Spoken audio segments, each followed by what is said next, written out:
Hagerty is the world's largest provider of specialty insurance for enthusiast vehicles and supports keeping car culture alive through youth programs, the Historic Vehicle Association, the RPM Foundation, and more. Hagerty is home to key programs such as the Hagerty Drivers Club, Hagerty Drive Share, Hagerty Valuation Tools, the Hagerty Drivers Club magazine, and much, much more. For more information, visit their website at Hagerty.com. PCA Sim Racing is proud to have Hagerty Motorsports as its 2021 title sponsor.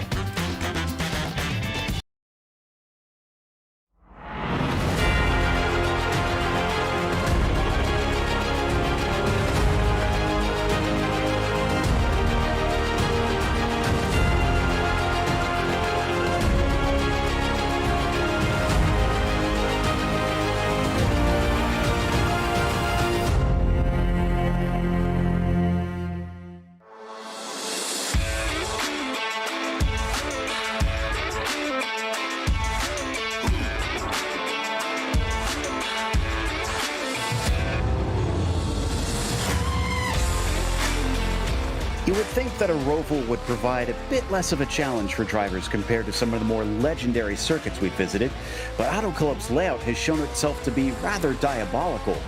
Will tonight's competitors be bested by the road version of this wide-open oval? We'll find out soon as we get ready to watch Event 4 of Series 7 of PCA Sim Racing presented by Hagerty Motorsports. Hi, I'm Joe Peak, and with me in the booth tonight is DJ Clark. Taylor Burris is reporting from pit lane, and sadly we won't have Rachel Whiteford with us tonight because it is her birthday, so a big happy birthday to Rachel this evening. However, we also have Ryan Bauer, who is using cameras provided by Dougie Beard in the producer's booth. As always, the PCA Sim Racing Series is brought to you by Hagerty. Since 1984, Hagerty has been the worldwide leader in collector car insurance. Everything they do is geared toward enabling and enhancing the experience of automotive enthusiasts and making sure that the vehicles we all love and the lifestyles that revolve around them don't just survive, but thrive well into the future. Services include the Hagerty Drivers Club, Drive Share by Hagerty, the shop, and much, much more to fuel car culture. Hagerty, let's drive together. Let's also take a little bit of a drive around our track here with an introduction to the GSRC track guide.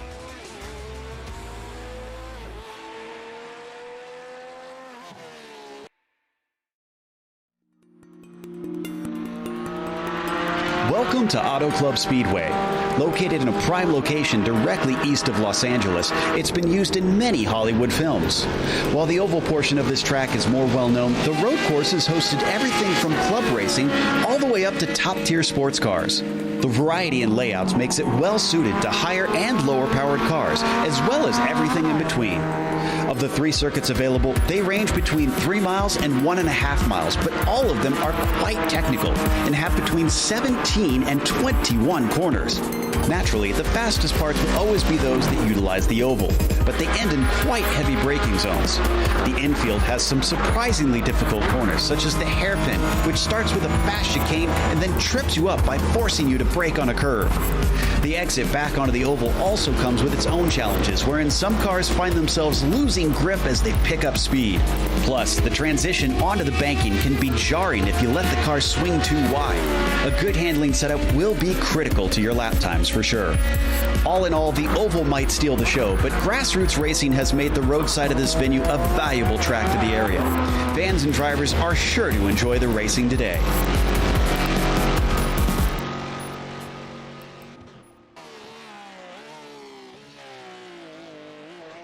Well, DJ, we're back once again here at the Roval at Auto Club Speedway.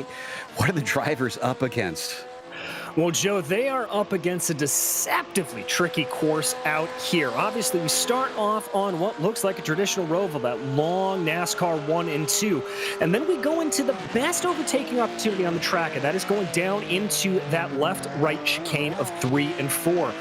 But that is an area also for danger. It's very easy to overshoot there. We've also seen drivers spin their tires coming up around turn 4, so they've got to be careful about that. From there, going through into 5 and 6, the double apex left-hander, we've seen a few overtakes happen there, but but it's very, very rare. That tends to be a one-line track. From there, well, then we ride on board with Stephen Kemp as he flings his way through 7 and 8, what is almost a nothing chicane. This is really an area where you just got to play follow the leader from here on out. But what you do have to do is absolutely nail at the end of this infield section, turn 17, because that is what leads you on to the main D oval here at Fontana. And if you don't get that right, you will either lose the slipstream of the car in front of you, or you will set yourself up to be passed going into that 3 and 4. You can see running the MPI rig as we witnessed last week, of course, as well, down at Circuit Gilles Villeneuve, and Stephen Kemp come to set his first timed lap of his 2 that he is allowed to set in qualifying. And this time across, a 34.3 will get him up into the top 10. That's a 9th place for him. So we switch to Travis Brody, who was in 3rd, gets demoted down to 4th, but he's crossing the line now, holding it as low as he can go. And he does improve to a 33.6. That's the front row for him. That's a great run there for Travis in a very, very close top 4. They're only separated by about 0.4 of a second, so not a lot to get separated out here. We now jump on board with Bruce Robinson as he works his way out of that sort of 9-10 hairpin and down into the final part of this infield section. This is a really tricky area, kind of a one-line road. You're not really going to be able to get any passes done here. Let's stay on board with him because this is 17. This is the one you've got to nail. Full power down and then let the car flat out ride out onto the D oval. If you don't get that sequence right, that is a big, big problem. He's got both of his laps already, so he's going to pit in as Markadakis is unfortunately going to find his lap deleted because he did not stay within the track boundaries that time. So George, we're going to ride on board with him down into the braking for 3. This has been extremely difficult from what we witnessed on Wednesday, trying to get that braking right. Yeah, we've seen a lot of drivers attempt some crossover maneuvers going in there. We've seen a lot of drivers attempt to be a little creative into it. And truthfully, it is just have to be picture perfect in there. It's very, very easy to get wrong. You can overshoot that corner, and that's where we saw a lot of mistakes, and especially on the first lap, Joe, that's where we saw more than a few pileups on Wednesday. George going to be under pressure here as he's got to try and get at least one time in. He's only one of 2 that has not set a lap, Glenn Dennis being the other one, and Glenn is actually going to run out of time as well. Since he is not out on the track right now, and we've only got about 2 minutes, 20 seconds left. But George down into the chicane of 13. And let's see if he's going to have the good exit that he'll need coming off of 17, 18, and 19 up onto the banking, flirting with those cones around the outside and onto the main course. Oh, he took a lot of the banking, and that just bobbled the car all around. Is this going to count for him? Crosses the line. A 34.7. That will count, but it's only up into 24th position, unfortunately. See if we have anybody else able to set a lap, and it looks like no. That is it for our qualifiers, which means we've got a chance now to take a look at our championship, which these club drivers have Nicky Chan currently on the top spot here right now. And Glenn Dennis is sitting in 2nd, but there are only 2 points separating them. And then it's only 8 points down from Chan to Nelson in 3rd. Top 3 looking very closely matched here in the early stages of the season. Otherwise, we have only 1 tie this time at this stage with J.R. Gregory and Aaron Ambrosino there in 9th and 10th. Other than that, mainly keeping our eyes on those top 3. Of course, we have our featured driver for today, Taylor, who's got the spotlight for us in the club class. Well, our spotlight driver is going to be starting in the 11th position here tonight. That's Stephen Kemp. He's going to be, of course, driving that number 41 MPI Matrix Motorsports Porsche, but He's also going to have a little tribute for all of the wonderful cones that are out there that probably will not survive. If you notice on the nose of his Porsche, you'll see two cones with some very upset face about what's about to happen here tonight. So Stephen Kemp, though, a strong competitor in the PCA Sim Racing Series, who has been at it for quite some time. Keep an eye on him to stay in the top 10, top 15 for out the night, but could, depending on how things are, we know how tricky turn 3 will be, especially on those opening laps. Watch for him to maybe sneak his way up to a possible top 5 finish. Indeed. So we now head off into the warm-up session. So drivers will get to practice from here. We'll take a look at Kemp if he'll get back out on the track in this warm-up to see how he is handling out there. Obviously, that qualifying looked like it fared decently well for him.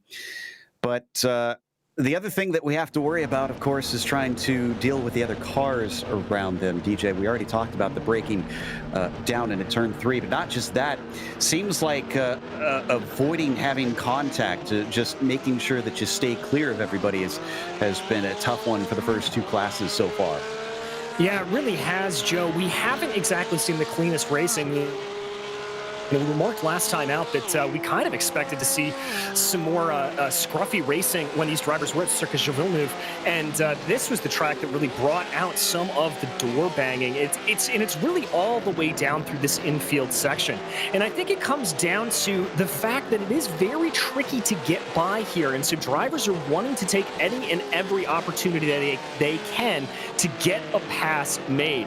As you see, the multitude of drivers we have here offering some in-car cameras, that these drivers just want to try to make an attack anywhere that they can if they see something open, and a lot of times that has come to tears in the earlier classes. Yeah, certainly some frustrations coming out. In fact, a few drivers that suffered from drive-through penalties for 2 any incidents, which they only get 12 of those today, and then they are sent through pit lane. Then every 5 beyond that, they get another pit lane drive-through. And then even at 26, you'll see them completely disqualified. Let's hope that we don't see anybody suffer from that. Boy, a lot of curb for somebody there coming through the infield 13 and 14. Not sure who that was that we just witnessed get up on 2 wheels. Lacroix in the meantime is just out there getting some of his laps in the number 64. And just seeing the first of the laps being put down. It is relatively hot on the track, not super hot, mind you, but warmer than what we experienced with the Challenge and Sport classes, DJ. Yeah, it's about 81 degrees out on the track, and while that may not sound like a whole lot, for as long as these drivers are going to be running, that could come back to hurt them a little bit. They'll have to watch out for their tires ever so slightly, as drivers will be running with a full fuel tank tonight, so no expected pit stops from any of them. I want to go back, though, Joe, when we were riding on board with Robert Lacroix, you saw him there riding that high line around the banking.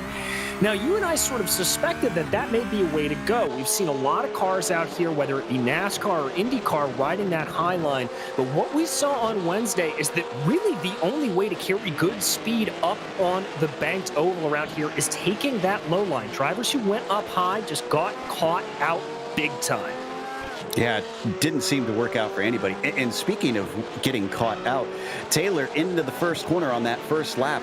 We saw some very tricky moves and unfortunately some very clumsy moves. So based on what we witnessed Wednesday night, where do you think is the place to be in the chicane we see on screen? Well, one of the things is it's best to try to remain single file. Setting up your entry into that corner will be very critical as we're watching the entrance into turns 3 into the infield section. Drivers are going to have to give and take a little bit on these opening laps here. A lot of drivers have been able to dive it in there, but unfortunately caused a lot of chaos that we saw on both Wednesday and Thursday night with the other events with the PCA. But as we see here, these drivers are going to hopefully be a little more respectful. You realize this is the first race, 45 minutes, a lot of time still to work your way up through the field, and then also just be patient when to make those proper passes into the corner.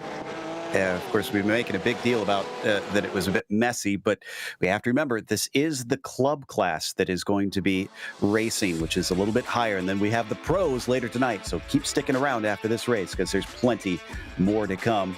However, we do want to mention our sponsor for this race, which is Michelin. Michelin is the presenting partner for the club class in 2021, as well as the official tire of IMSA. They also manufacture and sell tires for every type of vehicle, including airplanes, automobiles, bicycles, earth movers, farm equipment, heavy-duty trucks, and motorcycles. Michelin also offers a full range of innovative services and solutions that help make mobility safer, more efficient, and more environmentally friendly. Find more about Michelin at michelinman.com. That'll take us to our starting grid here today for the club class. And it is Nicky Chan who starts on the pole with Travis Brody starting from second place. Jared Roadheaver will begin from P3. Lacroix all the way on the second row will be followed by Ed Nelson in fifth. You've got Devin Douglas in sixth and Ian Simon in P7. Ergun Gurov will be in eighth. Then on the fifth row, it's Mario Gonzalez in ninth and Eddie in 10th. Starting off at 11th will be Stephen Kemp, followed by Michael Patterson with Jeremy Masriello in 13th. Aaron Ambrosino will be 14th, followed by Curtis Crummell with John Martin lining up 16th and Gary Rice in 17th. Bruce Robinson is 18th, and bringing up the back of your top 20, it's J.R. Gregory and Cliff Cayer. Ivan Gomez starts 21st, followed by Brett Holmes in P22. Inside of the next row is Eskridge with Markadakis in 24th. You've got Will Waldron starting P25. Terence Tong will be to his outside. Alby Blanco starts 27th, Patrick Gilles 28th, and Mike Knighton at 29th. Then it is Daniel Ruby to round out this slide in 30th, and Elsom will start from 31st. Last driver to take a time. Glenn Dennis will be tail end Charlie on the field. And that is going to be a rough climb there for Glenn as the Porsche pace car is now leading them out of turns 17, 18, and 19 onto the front stretch. The oval in front of the crowd waiting for Nicky Chan to be released for event 4 in this 6-event series as they get ready to go racing. Looking for the green flag from Barney, waiting patiently to get going. We've seen some drivers get jumped so far this season. To his outside, Brody watching just as closely as the green flag waves, and Chan gets a good start, but not good enough to hold back Travis Brody, who has got just about an even head of steam as they pick up speed down into the first corners around the oval. Let's see who's able to position themselves well coming up to the chicane. I saw there Lyle Eddy in the back trying to get a big lead, but we are trying to get a little bit 2x2, almost banging doors there between Roadheaver and Brody as they come out of NASCAR 2, now down into that heavy braking zone. Lacroix trying to go in. Oh, is that contact? Oh my goodness, how did Roadheaver not get into the back of Chan? I don't know, but it's going to be Chan who continues to lead away as we almost go 3 wide for second place. They're all scrunched up, barely any room coming into turn 5, and down to the inside, Brody spins his wheels, can't quite keep the speed. There goes Roadheaver in a second. Roadheaver taking it off track there, but able to carry momentum around the outside there of that double apex corner. Now they make the sweeper down into this tricky section. We ride on board with Roadheaver as you can see him try to follow around the best that he can. Oh, John Martin and I think Gomez, Ivan Gomez had it coming together 3 wide coming up into the 7-8 chicane. That just did not work, unfortunately. But I think that's the only incident we've really had, serious incident that we've had, because despite some 3 and 4 wide moments into the opening chicane, it's been clean racing. I gotta get to the rest of the field. And there you see the first of the cones getting knocked out of the way as they make their way back onto the D-oval. Now, Joe, is where the slipstream starts to come into effect here. But Roadheaver has lost touch with Nicky Chan. It's already about 1.2 seconds. Ooh, Crummell had a spin coming onto the oval. Markadakis looks like he had a problem as well. We'll try and check in with that a little bit later. We'll see if Travis has eyes on it. Roadheaver being challenged by Brody, who's got a good slipstream, and he's going to look around the outside as we ride on board with Simon down into 3 and 4. Nothing doing for Brody. They're going to stay single file. Yeah, behind me and Simon had a big check up there in the back, almost got into the back of Robert Lacroix, and so lucky to be able to avoid that there. We saw that a lot of times in the earlier races, but now they are all single file here. We ride on board with Travis Brody as he tries to close in on that gray and pink Porsche up ahead of him. Yeah, as we watch this, it sounds like we've got an update from Taylor on the first lap. Yeah, we saw the incident between Curb and Crummell along with George Markadakis when they were coming onto the transitioning corner, that final corner back onto the oval section of Auto Club. The car's rear end got very loose, allowing them to just loop it around. No contact on any of their parts during that spin, but are able to continue on. But for Crummell, drop back to 29. George Markadakis, he's going to have to channel his Greek lightning and have to work his way up to the field. He is sitting 31st as we have Ivan Gomez black flag for that orange zone incident with going 3 wide into that chicane. Yeah, so here's the incident with George. And yeah, there's the swap around. Ooh, that could have been hairy for everybody behind him, but thankfully, looks like everybody was pretty heads up there. And then the second incident, not quite sure about that one. Oh, and what happened to Lacroix and Roadheaver? Do they have slowdown penalties? They're suddenly very slow on the high side of the track through NASCAR 1 and 2. They're running the high side, Joe. I'm not sure if they have a... I'm going back to check it out right now. I don't see any cut course from them, so I'm not sure what's going on. But there's a problem with Roadheaver, who spun the car coming into 3, and some strange shenanigans happening with a couple of our front runners. Simon winds up in 3rd because of that. Nelson in P4, and Eddy will round out your top 5. He will indeed. So yeah, ooh, big wide berth there from Roadheaver as he comes out and around. We come back to Ambrosino in 11th. Whole train of cars here in a line. This basically goes up to Eddy in 5th place and then stretches all the way back to about Reese in 15th. Yeah, it is a big train. I'm seeing Andrew Elsom coming down pit lane. I'm not sure if that is because of damage or what exactly, but we'll get onto the bottom of that here shortly. Watching J.R. Gregory into 6th. He is up 12 positions right now by my timing and scoring. No, excuse me, 13 positions by my timing and scoring. Woo. Yeah, 19th to 6th on the first lap. Well, first 2 laps, really, for lap 4 now as we come around, and we got a replay. Looks like just out braking himself, unfortunately, into 13. That was Nicky Chan. Well, that gives up all the time that he had pulled on Brody, and the gap is now down to half a second. And Travis knows that. You see that aggressive line there off of 4. And down into 5. He's sizing him up. And I'm trying to make out what his shirt says, because usually has something fun going on with it. Something about flat out. But I can't quite totally make out what he's got going on. Meanwhile, putting some immense pressure as he breaks a little bit deeper than Chan down into 10. And that actually hurts his exit a bit. Yeah, it does indeed. Definitely hurts him a little bit, but he is trying to gain that gap back up. And he's got to be careful. Ian Simon looking very close behind. And they're also being gained upon by Simon and Nelson. So top 4 separated by about 2.5 seconds. Coming off around onto the main straight once again. Is this close enough for Brody to reel him in with the slipstream? And just look at those cars just catching the cones time after time and having to be replaced. Watching Brody now from above, and he's got it down to about 0.2 of a second. This could be a good shot. Is he going to be given the inside, or is Chan going to try and cover him off? He's He's holding low. Yep, he's going to defend the 981. Our leader in the championship having to play defensive into 3 and 4, trying to cut back. Brody still can't get it done.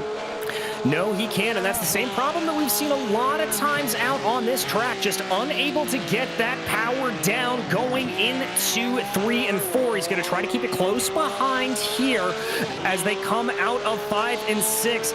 You're not really going to have a chance to pass here, though. We jump back in the field. This is Glenn Dennis back in 21st. Yeah, remember we said Dennis had a lot of work to do. Well, he's made up at least 10 spots here, and he might get another as Eskridge looking a little bit wide there, but he keeps the momentum going. So fighting for 20th spot down into 9 and 10. I don't think he's quite close enough. We come back to Nicky Chan once again, and it has grown back to about 0.5 of a second to the 020 car. And as I said before, this is Ian Simon right behind him. He's got to be very careful. Ian's got a good car underneath him, and Ian may make an attack here if he's not careful. Back onto the front stretch, and Brody with Simon in his mirrors. We hop on board with the number 87 looking up ahead. The Mid-South driver sizing up a potential second place. And as they start to get towards the braking of turn 3, is there a need to defend from Brody? No, he's going to take the race, and oh no, he's a little bit to the inside, so he's feeling a bit of pressure. He is, but that compromised his exit coming off of turn 4, and Ian Simon now all up the back of him. Let's see what Ian's got as he starts to go in through 5 and 6 right now. Again, very tricky to get a pass done through there, but Ian can just keep applying pressure and maybe try to get a mistake. Watching from the back now of Travis Brody. I really want to know what the story is behind Tactical Baby Gear. Is that a company? Or what? We'll have to talk to him afterwards and find out if there's something behind that as we now come back to Ambrosino, who we were watching before. And a bit of a challenge ahead of him. Masriello is trying to see if he can do something to Geralt. It's going to go through the flat-out run of 12 and down to 13. But looks like Jeremy not quick enough. Ambrosino might have a shot. No, he's going to stay in line. He is going to stay in line indeed. Ambrosino there now looking like he's closing. This is that all crucial turn that we talked about, trying to get it to go here. Ooh, he's very, very close. I think Ambrosino has a very good shot on Jeremy. He's going to have a big slipstream. They get going so fast here around the oval, just foot to the floor for a monstrously long time. And you can see him gaining. Look at the gap between the cars. 2 car lengths, 1 car length between them now, almost to the bumper. Masriello holding to the inside in the green machine and the black and blue car. Looks like Ambrosino is not going to be able to make the pass under braking. But now he looks for the shot off the curve. And yet again, just seems like drivers can't really get the exit that they're looking for there. Yeah, it's a lot of problems there. Ooh, little bit of a closer run there for Ambrosino coming off of 5. He's definitely starting to put pressure, but all of this battling has allowed for Masriello to close in behind right now. That's him in that orange machine behind him. Down into turns 9 and 10. Oh, and it seemed like Masriello missed his apex a little bit. He goes wide. We jump back behind them to Cliff Kayer in the 008. Cliff, one of the drivers, talking before the race about his time getting to race some of the tracks here, I believe, in California back in the day. As he comes through 13 and 14, wonder if some of that experience will help him out. Looking for the exit out of the tricky turn 17 with that little kink in it. On board the 008, and looks like once again he's going to have to rely on that slipstream. All of them in a line behind Masriello. Yes, we continue right on board the hood here of Cliff Kayer as he tries to close in. Everybody down, hugging that white line around here, trying to take the shortest distance from point A to point B. It looks like Ambrosino's got a little bit of a draw in, as does Cliff Kayer. I don't think they're going to be close enough to make a move. Oh, but that's going to be Kayer going to the outside, trying to put pressure on Ambrosino. It is not going to be enough to make anything happen, but rest assured that Ambrosino's going to be sweating a little bit after that. As we come back to Glenn Dennis, I was just wondering what's going on with him. Well, he's getting a spot because there goes Gonzalez off the track. Just putting 2 tires into the grass. Gibbs up 18th. So Glenn now up about 13 positions, I believe. Yeah, I think that's about right. That's a good run for Glenn Dennis. Yeah, you're right, up 14. J.R. Gregory, our previous highest mover, where he was only up 13. This is 4th place, though. This is Ed Nelson, who's been able to keep pace behind Ian Simon pretty much this entire race, Joe. This is a nice little battle here in the midst of the fields. Getting ready to exit onto the main course once again as we take a look at Nelson and Simon vying for 3rd across the line to start lap 9. And again, no pit stops in this race as the fuel is allowed to be at 100% at the start. We jump back to Ambrosino as well. Ooh, he's got a much better run, but he's going to have to go the long way around. And as we said earlier, that doesn't seem to really be the quicker line. Just the longer way, can't keep up the momentum, not quite like NASCAR. And a big defense down to the inside. Masriello breaks a little deep, though. He's going to have a shallow entry into the next one. And still he survives to fight another day. And that's a lot of what we saw over the past week, especially on Wednesday there, Joe. Drivers just not really being able to get it. It's Kevin Douglas trying to make a little bit of a move here on Patrick Gilles ahead of him. Some good side-by-side down into 5, but doesn't look like he can get it done. In the meantime, I think we just had a pass into turn 10. Now, this is a difficult feat, and Lacroix has done an excellent job outbraking J.R. Gregory for P6. Yes, he has a fantastic move. Let's check out the replay here right now. This is Lacroix going down on Gregory. That fast, nothing chicane there, and then just later on the brakes, positions that car on the inside. A fantastic move for Lacroix. But Taylor, I think you've got a little bit of information for us on the car that just got past J.R. Gregory. Yeah, J.R. Gregory has been a longtime PCA competitor since the inception for the most part, but one of the things is that he accomplished when it comes to this is his 45 years of sim racing that he's been a part of, including 7 podiums in 8 races during Series 6 of the PCA Sim Racing season, as well as a challenging opportunity to compete for the title. Of course, one of his favorite drivers is none other than the only American factory Porsche driver, Patrick Long. And one of the most interesting facts is, of course, is he got the chance to attend the 24 Hours of Le Mans in 2017 and drove at the Nurburgring. Very jealous. Also, I saw Patrick Long's name show up a whole bunch as a favorite driver in this series. I lost count of how many times he was listed. We come back to Ed Nelson, still pressurizing Ian Simon in the 87 car, coming down into turn 13. Certainly not close enough at this stage. He's got to try and see if he can set himself up coming through these corners onto the main straight. Both of them bounding over the curbs. Yeah, everybody taking a big amount of curving through there. We jump back here. This is that battle we were keeping an eye on. This is Cliff Kayer trying to close in on Aaron Ambrosino and Jeremy Masriello right there ahead of him. These guys just have not been able to separate out whatsoever.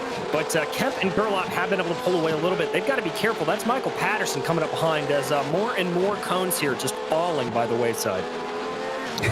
Love when we had panned the camera over, you could just see more of them kicked into frame. And meanwhile, sounds like we got some information on Jeremy Taylor. What have you got? And Jeremy Masriello has been a part of the PCA for a couple of seasons now, for about 4 years. He's picked up a couple of podiums since competing in here. One of his favorite cars, of course, is the RSR in the sim. Loves competing with that GTE car. And a funny fact that he has to talk about, of course, is when his wife fell asleep during the broadcast when he was competing in the PCA, and one of his biggest accomplishments was racing at the 24 hours of not Le Mans, but the 24 hours of Le Mans. I've wanted to compete in one of those for some time now, as we're on board with Terence Tong here, and P16. This is Waldron just in front of him. The number 19 car started from 25th. Nice gain here for Will Waldron. Terence Tong also up about 10 spots. So we take another glance at all 9 of the drivers that we've got given us on boards here this evening. One of them, although, looks like he's taken a dive into a hole, unfortunately. It's Terence Tong. It's a different way to drive the car, but, everybody has their own unique way that they like to do it, and Terence just likes to be facing the ground as he drives around here. So we check back on track here, though. This is Ed Nelson. Oh, Tong just, made contact with Patterson. Patterson had an issue in turn 17, and we had a little bit, and you could see the damage on the nose of the 20, unfortunately. Or the 29, rather. This is Patterson on your screen. Yes, it is. Let's go and check out that replay here. So this is Patterson as he comes around. This is going into that 9-10 complex. Late braking there. Very hard to get right. All right, now we're coming out into that fast sweeper chicane. Waiting for the incident. All right, so it's coming up here. I believe this is going down in through 13 and 14, this final infield sector. So Patterson catches some of the curb there on the inside and keep the car straight, swinging it around. Oh, he caught the grass on the outside. The first car just had a little bit of contact. Second one, unfortunately, just had no place to go. And now we come back to Michael Patterson in 20th place as he steers it down into the corner. Look at the action happening in front of him. That's Gonzalez and Bruce Robinson for 17th position. No change between them, though. Looks like Gonzalez backed out of it. Yeah, I think discretion, the better part of valor there for Mario Gonzalez. Diving now down into those tricky areas here. Let's see if Gonzalez is able to get the better run here out of 17. Gets the power on, and they separate out again. Drivers just having a real hard time. Watching Glenn Dennis. He is our hard charger officially right now. 16 places up. How high can he go is the question. Hey, we had a successful pass into turn 3. I think Lacroix went by Eddy. As a matter of fact, he did. Just able to outbrake him here. So this is that pass. The Qua in the yellow and black machine, riding up here on Lyle Eddy, just using the slipstream to the best of his abilities. Gets down to the inside. Eddy, unfortunately, I got to say that's an error there out of him. I think he gave him that inside line, and that's exactly what the Qua needed to see. Lacroix pulling a move as refreshing as sparkling water, and he is now up into 5th. So he's got some ground to gain before he gets any more positions. Ed Nelson is 5 seconds up the road. We watch with Roberts. But really would love to see if we can maybe get him to show us some chops on those drums one of these days. Maybe post-race during an interview or something. In the meantime, his distraction is not behind him with the drum set. It's behind him with Eddy still chasing. Yeah, and you saw him there diving up to that high line. I think that's him trying to break the draft. But now he is up running on the high line. I got no idea what he's doing up there, Joe. It's almost like he's giving the spot back. Might be a slowdown penalty, yeah. And it's not just going to cost him 5th. But 6th place as well, maybe. No, Gregory's trying it. And then deep on the brakes, Robert comes back into it and denies him. That's the second or third time we've seen somebody pick up a slow-down penalty there, Joe. I'm not entirely sure where they're getting it. My best guess is on the exit of 17 or 18, just running a little bit too wide there. Yeah, that'd be my suspicion. But iRacing has a little bit of a boundary as Glenn Dennis cutting back in a big way through 3 and 4, trying to get the launch, but it's a defensive move from Tong down to the inside. Way too defensive as giving a little bit of space. No, gets shoved off as Glenn Dennis finds it is going to be tough to try and make the move a long way around 5 and 6. Yeah, very, very difficult. Almost contact there between the two, but look at the battle that it's allowed to bring back in. That's Patrick Gilles and Mario Gonzalez who are now able to close in through 9 and 10. In fact, it's quite a train back there. Ken Eskridge and Kevin Douglas also joining in out through 12. Tong holding his grounds over the mighty quick Glenn Dennis. Glenn's second in the points. He's got to try and make up as many as he can because, remember, he came in only 2 points back from Nicky Chan, who still leads this race. Yeah, Joey still leads this race by about 4.5, 5 seconds. Oh, but we've got to jump back up. We've got a battle here for P6. Lacroix trying to make the move on the outside right now. Ooh, Ed Nelson there as well. Ed Nelson side by side as they come out of 3 and 4. And there's that battle with Lacroix. Oh, not able to get it done. No, but Eddie was a little slow off the corner. Lyle's going to have to play defense. Oh, comes back to the racing line, and thank goodness they didn't make contact. It was nearly nose to tail between them. And all of this battling has allowed for J.R. Gregory to close in behind, so Lacroix's got to be very, very careful that he doesn't make too aggressive of a move and open himself up to an opportunity there for the 218 to get by. Ooh, breaks deep, but he's going around the outside into 10. Gets a decent launch. Let's see if he fancies his chances into turn 13. A little bit better speed coming into the corner. He's going to show his nose. Late defensive move from Lyle, and that will scare off Roberts.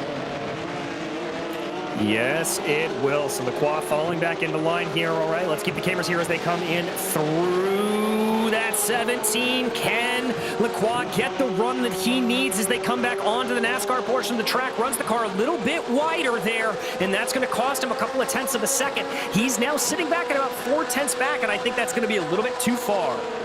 Yeah, they all kind of fan out from one another because of that. Oh, but Nelson and Simon are getting very close. This is for third place. Podium positions up for grabs. Almost looked like Nelson braked a little early. Didn't like what he was seeing. No, Simon braked a little late, and he has a horrible line through the corner. As Nelson tries to see if he can come back at him, shows his nose a little bit, but then comes back to the racing line. And right behind them, Joe, Robert Lacroix able to get the pass done, again. He is now back up into 5th place. Remember, he was able to get a very similar pass done on Lyle Eddy earlier, but Eddy got the position back courtesy of a slowdown penalty. Riding from on board with JR, the 218 starting from 19th up to 7th here today. This has been mighty spicy in these latter stages of the race. Watching from on board, Robert looking backwards over his rear wing. Eddie staying close, but not close enough, unfortunately, for the time being. Down into the chicane of 13. He's really got to focus on the corner exit coming out of 17 right here. Yeah, and he took 16 a little bit wider to try to open up the entry into 17. And again, you see a little bit of a tighter line there coming off of 19 as they come across the line. We haven't seen these roles reversed. We haven't seen what Eddie is like in the draft. Let's see what he's got. He is about 3 tenths of a second back right now. That's normally pretty good. Lacroix is going to want to try to defend down on the low line as much as possible and not give any room to the 79. And as that's happening, Nelson had another go at Simon, but it didn't work out as this goes side by side once again. Lacroix, the long way around to the first apex, tries to cut back, gets the launch, but can't find the track space. No, he can't, and there's Lyle Eddy covering off that racing line. There they go, and watch out for J.R. Gregory. He's on a good charge here as well, coming up behind Lacroix. And as great as this is, we're unfortunately going to have to break away because it is time for the Midway Race Report, brought to you by Michelin. Michelin is the presenting partner for the club class in 2021, as well as the official tire of IMSA. They also manufacture and sell tires for every type of vehicle, including appliances, automobiles, bicycles, earth movers, farm equipment, heavy-duty trucks, and motorcycles. Michelin also offers a full range of innovative services and solutions that help make mobility safer, more efficient, and more environmentally friendly. Find more about Michelin at michelinman.com. Taylor? Currently, your race leader is none other than their pole sitter, Nikki Chan, in that 981 Porsche from the Upper Canada region, having a strong performance after holding on for the race lead and never looking back. As we go 8 seconds back, you will find the 020 of Travis Brody. There you see with the Subaru t-shirt by the looks of it, by looking at him right now, with the focus, the intensity for the Palmetto region driver as he works his way into the infield section. He's got to hold off, though, the 87 Q-Cup Racing Porsche of Ian Simon, sitting in third from the Whiskey Bay region, zone number 5. Strong performance for Ian, as he is having been a long competitor here in the season as he works his way through after starting 7th. Behind him is the 996 Porsche of Ed Nelson after starting in 5th position. He's gained 1 spot. He is from the Pacific Northwest region in that black German-colored Porsche as he works his way through. Next up is Lyle Eddy, who started in 10th, has gained 5 spots in that number 79 Jägermeister Porsche, working his way into turn number 9. 6th position is J.R. Grader. We talked about him earlier on in the Falcon Tire paint scheme. The 218 Porsche from the Oregon region, looking to try to work his way up through after starting in the 19th position. Behind him with the VR headsets and the drum set is Robert LaCroix from the Red Sport region, zone number 1, looking to try to work his way up through the field after starting in the 4th position. 8th position goes to our spotlight driver of the night, Stephen Kemp from the Northstern region. I was kind of wondering to see how many cones he has murdered here tonight with the MPI sim seat. As you see right there, the faces of craziness as well as distraught on those cones as they see their cone brethren being hit all over the racetrack. Moving on to 9th position is Jeremy Masriello in car number 25. As we see from the North Country region in that IROC paint scheme livery of a Porsche. Of course, that was famous back in the late 70s, early 80s, as he works his way into the infield section of the course. Rounding out your top 10 is Aaron Ambrosino from the Hudson Champlain region. He's in that Dempsey Proton Porsche livery. A beautiful job. And of course, one of the many celebrities who race in a Porsche at many racing circuits all around the world, Patrick Dempsey. In the 11th position, car number 26 is Orkan Gorlap from the Rally Sport region, zone number 4 in car number 26. In that beautiful blue and red Porsche as he's trying to break his way into the top 10. To move on back, Cliff Cares from the Carolinas region is working his way through. Trouble for Ed Nelson on the track, but he will move up 1 position after that. The 008 car, looking to see if he can work his way up through here. He didn't make that a 007. He's more appropriate for the Hollywood aspect of tonight's race. Car 15, Gary Rice from the Peach State region in a very colorful Vegemite Australian-themed paint scheme for his Porsche as he's working his way through. Of course, for Gary, he started in 17th position, so 5 spots gained since tonight's race. Moving on to 13th from the Potomac region is Glenn Dennis in that number 20 Porsche. Glenn, of course, started just around the 32nd position and moved up into 13th. He is our biggest mover so far of the race. 14th is Patrick Gilles, who's right behind him, who has gained 14 spots as well after starting in 28. The Central Wisconsin region driver in that yellow Porsche. He works his way through NASCAR turns 1 and 2. That looks like to be Toby's. Trying to get a better look at the sponsor that he had right there. As the Super Club Porsche enters into the infield section. Rounding out the top 15 from the region to the region is Kevin Douglas in the 810 Porsche, now entering in the infield. In that beautiful yellow and black Porsche, As we, of course, we see Kevin started in 6th, not having the best of nights, sitting in the 15th spot, but still plenty of time to make up ground. The Heart of Dixie region driver, Ken Estridge, in that red, white, Canadian color. By the looks of it, is that a maple leaf on the hood of his car? As we see here, but he's trying to rocket his way up through the field after starting in 23rd. 17th position is Mike Knighton from the Shonenshine region. In the red, white positions, has gained 12 spots since the drop of the green flag after starting in 29th. He's in a very, though, difficult battle with the Carolinas region of Curtis Crummell in probably one of the most unique team names on there. If we can get a look at the rear bumper of that Porsche as we zoom in. The Chicken Butt Racing Porsche. Very unique name, and of course he's going to be out there trying to fly his way up to the front of the field. Curtis, though, had some trouble early on in the going. 19th is Jared Roadheaver. He was up towards the front of the field. Oh, hold on, Jared, as he goes through there. Look at that save. The reason Toter driver has lost 16 spots, but looking to see if he can gain some of those back after starting in 3rd. He's coming to where he had some trouble earlier on, but it looks like he gets the curb just a little bit on the banking, but will continue on in that 982.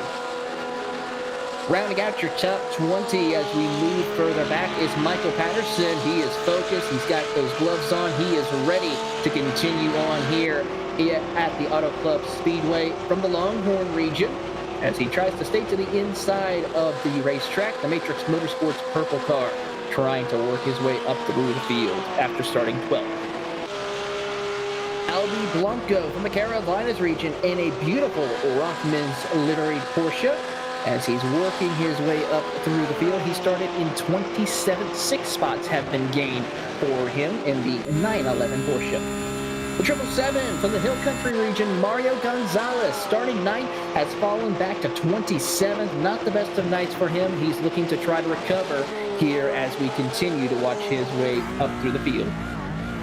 Terence Tong is trying to either drive to the center of the earth or just trying to just make sure he doesn't fall out of his sim rig one way or the other. That camera angle is going to need some adjustment as he is sitting in that 23, but he will be keeping his head down and try to gain a few extra spots as he is the last car on the lead lap. The first car 1 lap down is Ed Nelson. He had some trouble early on from the Pacific Northwest region. We'll take a look at that later on after this midway race break. We'll see what happened to him. 25th is Greek Lightning, George Markadakis in the Pegasus Racing Porsche, looking to see if he can recover some time lost after starting in the 24th position. He's got to keep going. He's got to be hydromatic. He's got to be electric. He's got to get up through the field here tonight. George Markadakis in the 103. 26th is John Martin in the Upper Canada region Porsche. Had some issues early on, but looking to try to see if he can recover after starting in 16th. 27th is Bruce Robinson in the 386 Porsche, as he is from the Northern Ohio region. Looking at timing and scoring, he is the last car out on the racetrack. The rest of the field goes as follows. 28th, Ivan Gomez, Will Waldron 29th, Brett Holmes 30th, Daniel Google 31st, with Andrew Elsom rounding out your 32-car field. And this concludes tonight's Midway Race Report, brought to you by Michelin. Thank you to Michelin for sponsoring the club class, and thanks to Taylor for taking us all the way through the field. Nicky Chan still leads by a full 8 seconds, but this has been one of the best fights all race long. Eddy and Lacroix down into turn 3 once again, and Lyle is deep enough on the brakes and he's able to get through, trying to cut back underneath. Here comes Robert back at him, and he's figured out how to try and undercut as he tries to get around the Jägermeister machine going the hard way, and then cuts back out of turn 6. Can't get the launch that time. No, he can't, but this has just been an excellent back and forth between both drivers. Lacroix trying to go in here. I don't think he's going to be able to get that move done into 9 and 10. That's such a tricky braking zone, but he does take a wider entry and a later apex there into the corner, trying to push it hard. He may just have to wait in line until they come back onto the main straights here. Well, earlier this week, Taylor managed to stump our audience twice in a row. Taylor, are you going to take it easy on them, or are you going to continue the barrage? Let's go a little bit of mix of both. I'm pretty sure we might get some answers here tonight, but tonight's question is a little bit dedicated to some of the famous celebrities who have driven in a Porsche. We're going to be looking for 2 drivers who have won in a Porsche at any of the major motorsports events. So we're looking for the 2 drivers, and bonus points if you can guess which races that they won at. All right, so we'll see if anybody can enter the answer into the chat. We'll mention you on air if you get it right. Meanwhile, on to the front stretch and down into turn 1. This is Ambrosino leading Geralt and Cliff Kayer fighting for the 9th position.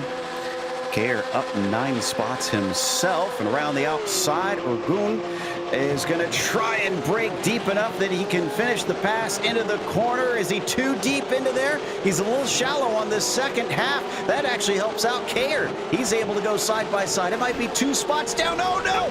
Ambrosino didn't realize the car was there, finally realizes it, and somehow they keep from wrecking and all of that.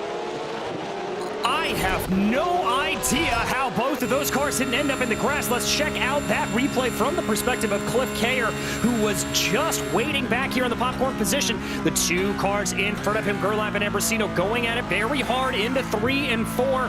Kayer sees that opportunity for 1 and gets alongside there. And yeah, I think you said Ambrosino just didn't realize he was there. Oh, so close to that outside wall.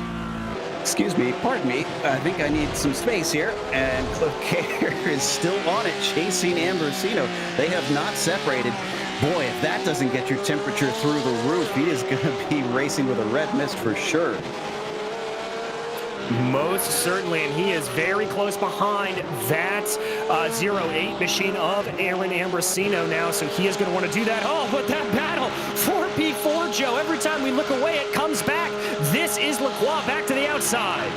And they've got lap traffic in front of him. John Martin could play a part. Is he able to stay out of the way? Yes, he breaks early, lets them through, but that's a little bit of a distraction as Lyle breaks earlier than Lacroix himself. Robert is not able to get the pass done. In fact, he spins, and that's going to end the battle that has gone on for much of the race as we watch the onboard disappointment, looking carefully to make sure he's got a clear track, and that is good sportsmanship there, making sure that he is clear before he returns.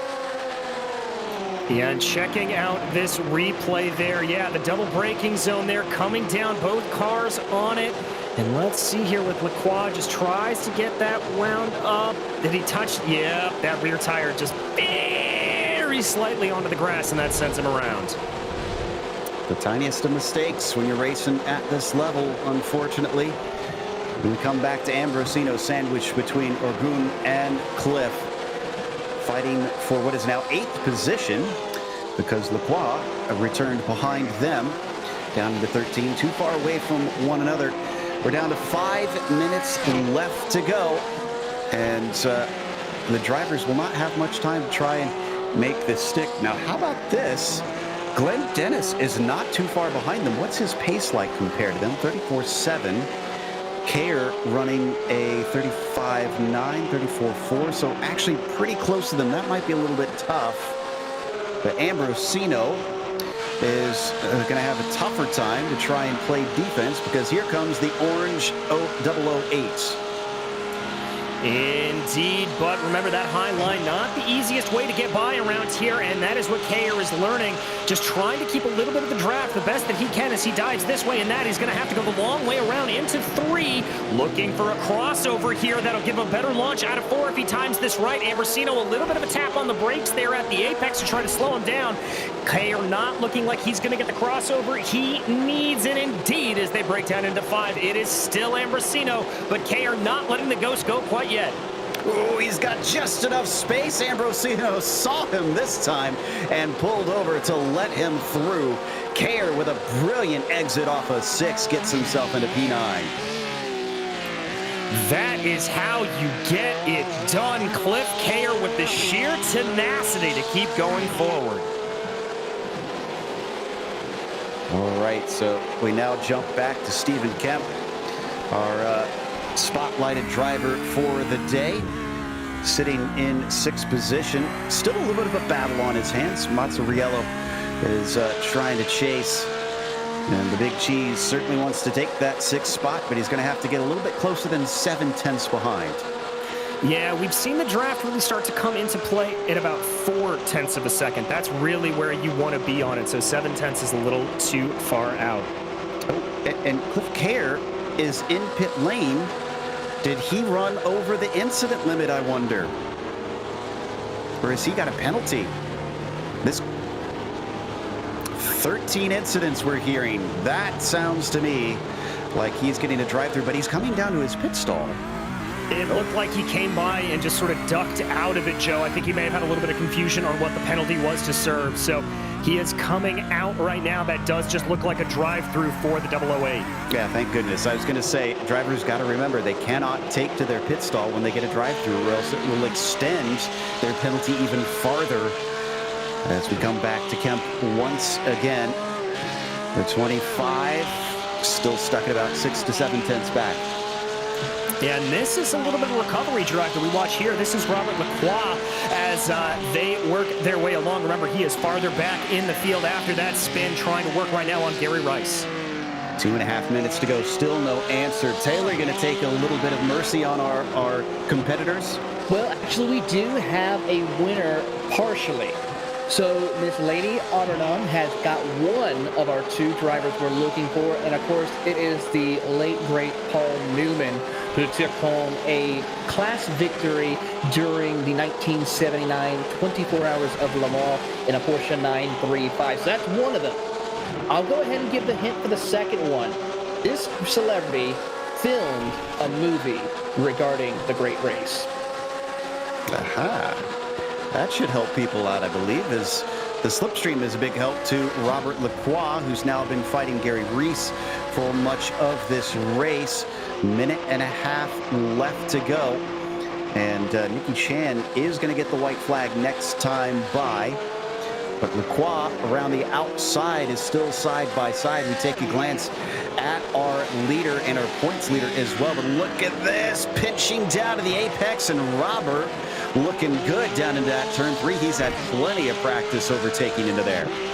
Yeah, he really has. And Reese there almost getting a little bit squirrely behind him. And what that's going to do is that's going to open up the door potentially to Glenn Dennis behind them. That fight there with Lacroix has really allowed for this 20 machine to move his way forward.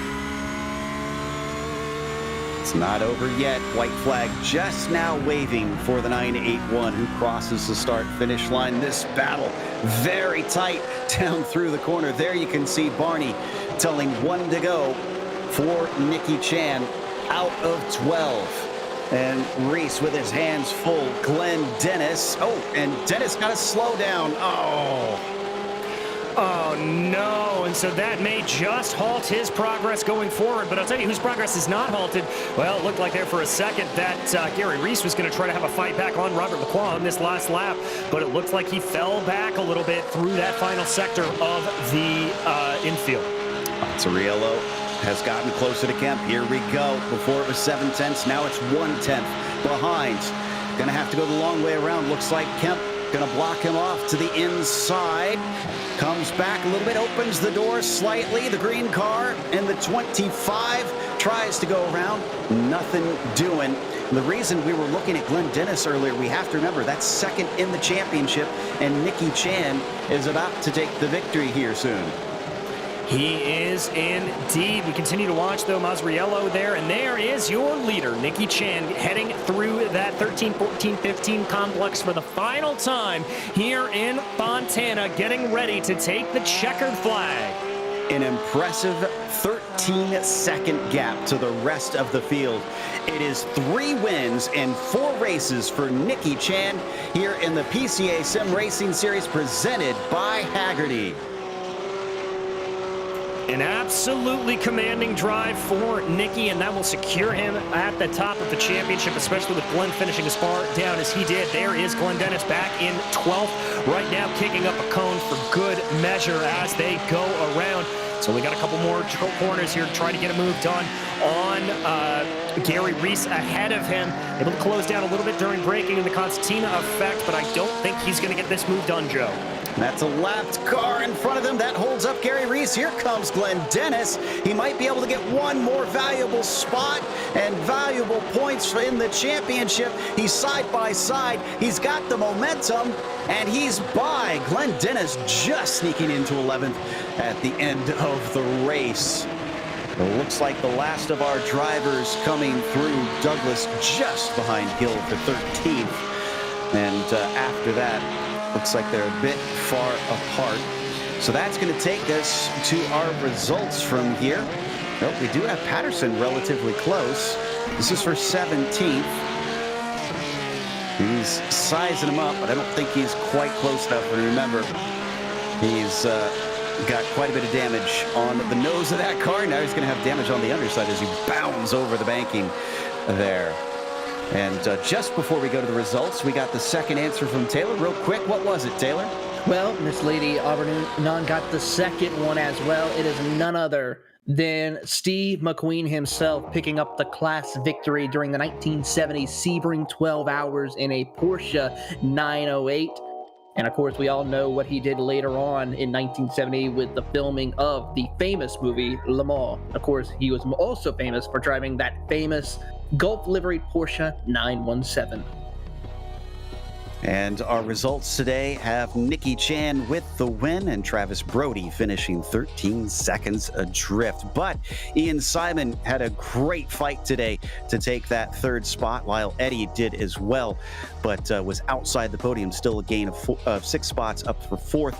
J.R. Gregory from 19th to 5th as Stephen Kemp finished P6 and Masriello was 7th. Orgun Geralt was P8, exactly where he started this race, and Aaron Ambrosino 9th. Robert Lacroix just falling backwards late with a spin and finishing 10th. Glenn Dennis was able to come home 11th with that last lap maneuver there on Gary Reese, who came home 12th. Patrick Gill behind them in 13th with Kevin Douglas and Ken Estridge in 15th. Cliff Kayer was 16th, followed by Mike Neiden and Michael Patterson, the last driver on the lead lap. Mario Gonzalez was 19th, 1 lap down, as was Ed Nelson in 20th. Terence Tong was 21st, followed by Markadakis in 22nd. Then you've got John Mark in P23 and Crummell 24th. Blanco 25th, last one lap down. Bruce Robinson 26th. From there, we got some really poor finishes and DNFs for a number of drivers, many laps down. And looks like we are going to be talking to our third place finisher, Ian Simon, up first in the 87 car, who has gained, as I mentioned, about 4 spots to try and climb his way up onto the podium. And Ian, some great battles that we saw out there today, and much cleaner than what we saw with the challenge in sport races. Did you happen to catch those races on Wednesday, and did they do anything for how you attacked this race? Unfortunately, this is the first week that I missed those races because I was struggling with some VR issues, trying to get that sorted out for tonight. Well, it certainly seems like you sorted it because a great finish on the bottom step of the podium. It looked like a lot of the battles really came down to the entry to turn 3. How did you find the defending there? Was it relatively easy or was it really hard to keep people back? It was pretty tough the whole race. I had Ed Nelson breathing down my neck, probably 0.8 to half a second every lap. Had a couple of slowdowns coming out of the last turn, and he was right on me, but was able to take the inside and keep in front of him. Just trying to track down Travis at the end there, but no luck. Well, definitely by far your best finish so far this series. Do you think you can one-up this with maybe a second, or dare we say a win? We'll see. I guess it depends on who shows up. Man, Nicky's been so fast this season. So we'll see. Maybe on the right track we'll have a better chance. Well, congratulations on the third place. Anybody you want to thank? I just thank Doug and all the other PCA guys for putting this on, and you guys. This awesome job y'all are doing. That was Ian Simon finishing third here in the club class. Up next, DJ is caught up with Travis Brody.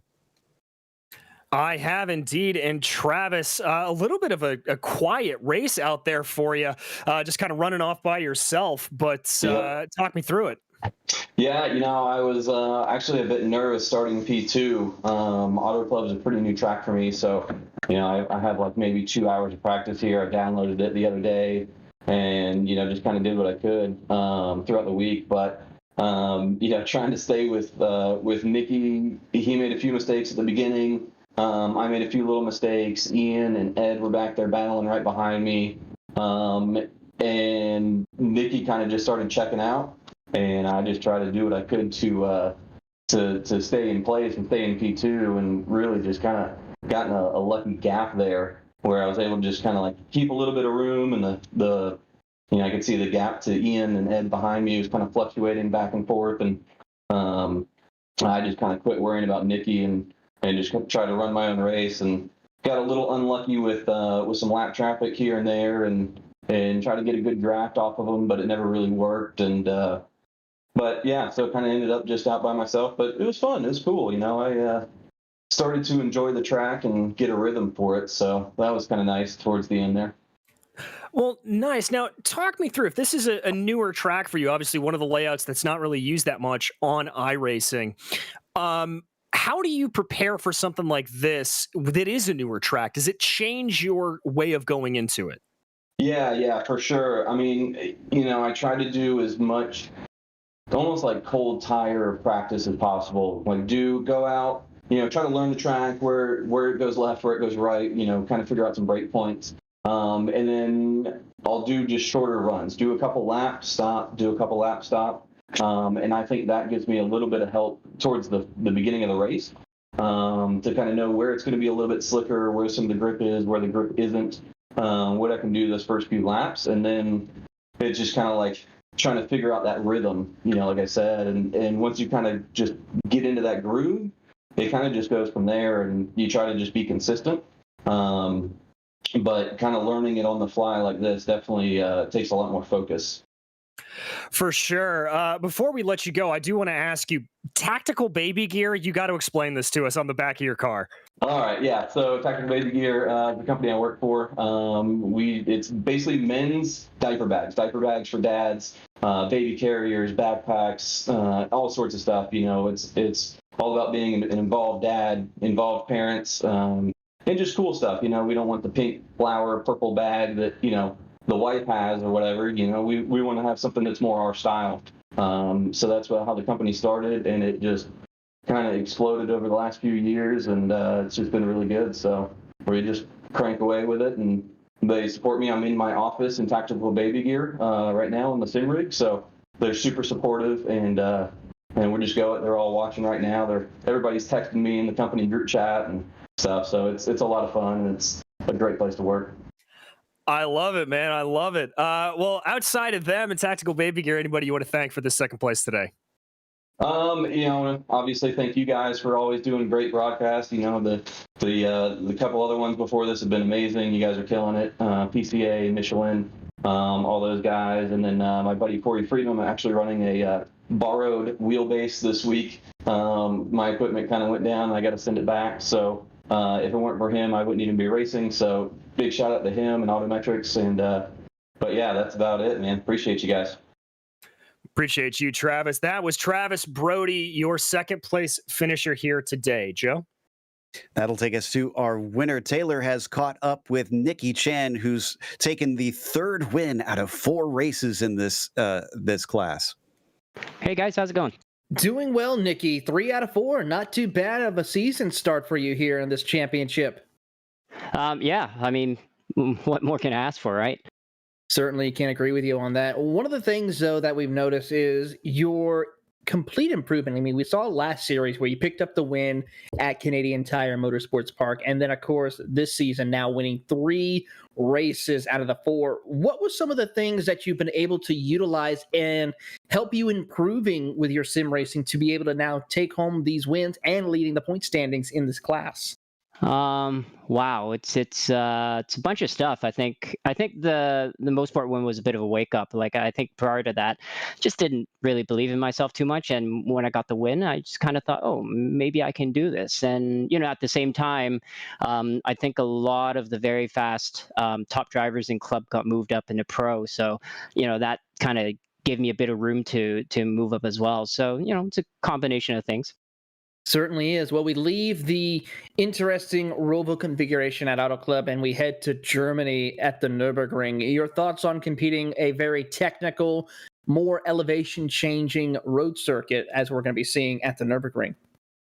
Yeah, I love technical circuits. I think this was fortunate in the way that worked out really well for me because this is a very new track for me. So I think with the Nurburgring, it's something I've kind of the GP track at least is that I've done on the sim before. So I think I maybe have a bit less work to do than this past week.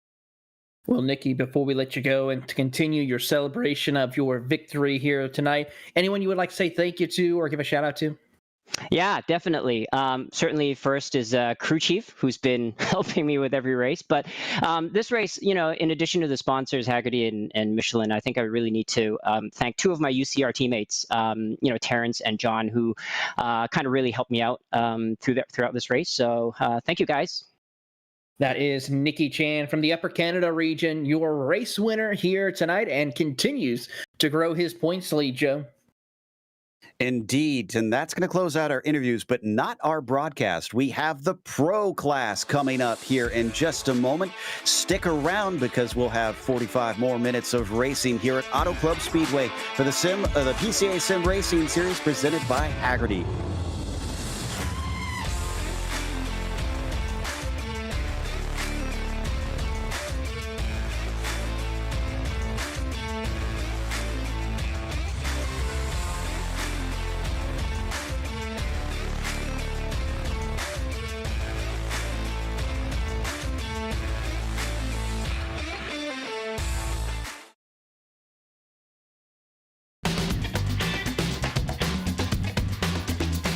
Hagerty is the world's largest provider of specialty insurance for enthusiast vehicles and supports keeping car culture alive through youth programs, the Historic Vehicle Association, the RPM Foundation, and more.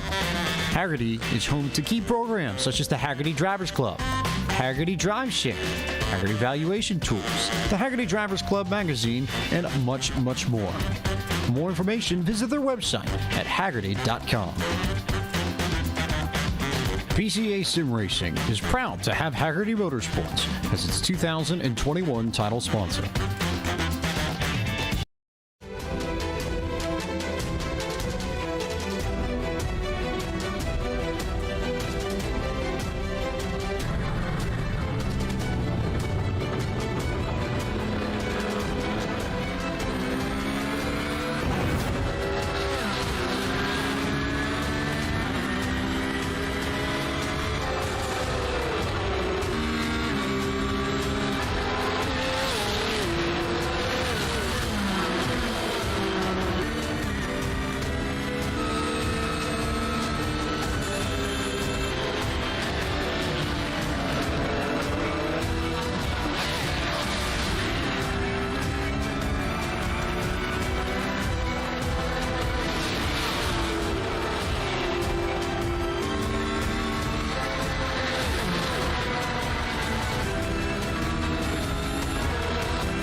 Welcome back to Auto Club Speedway. It's now time for the Pro Class here in the PCA Sim Racing Series presented by Hagerty.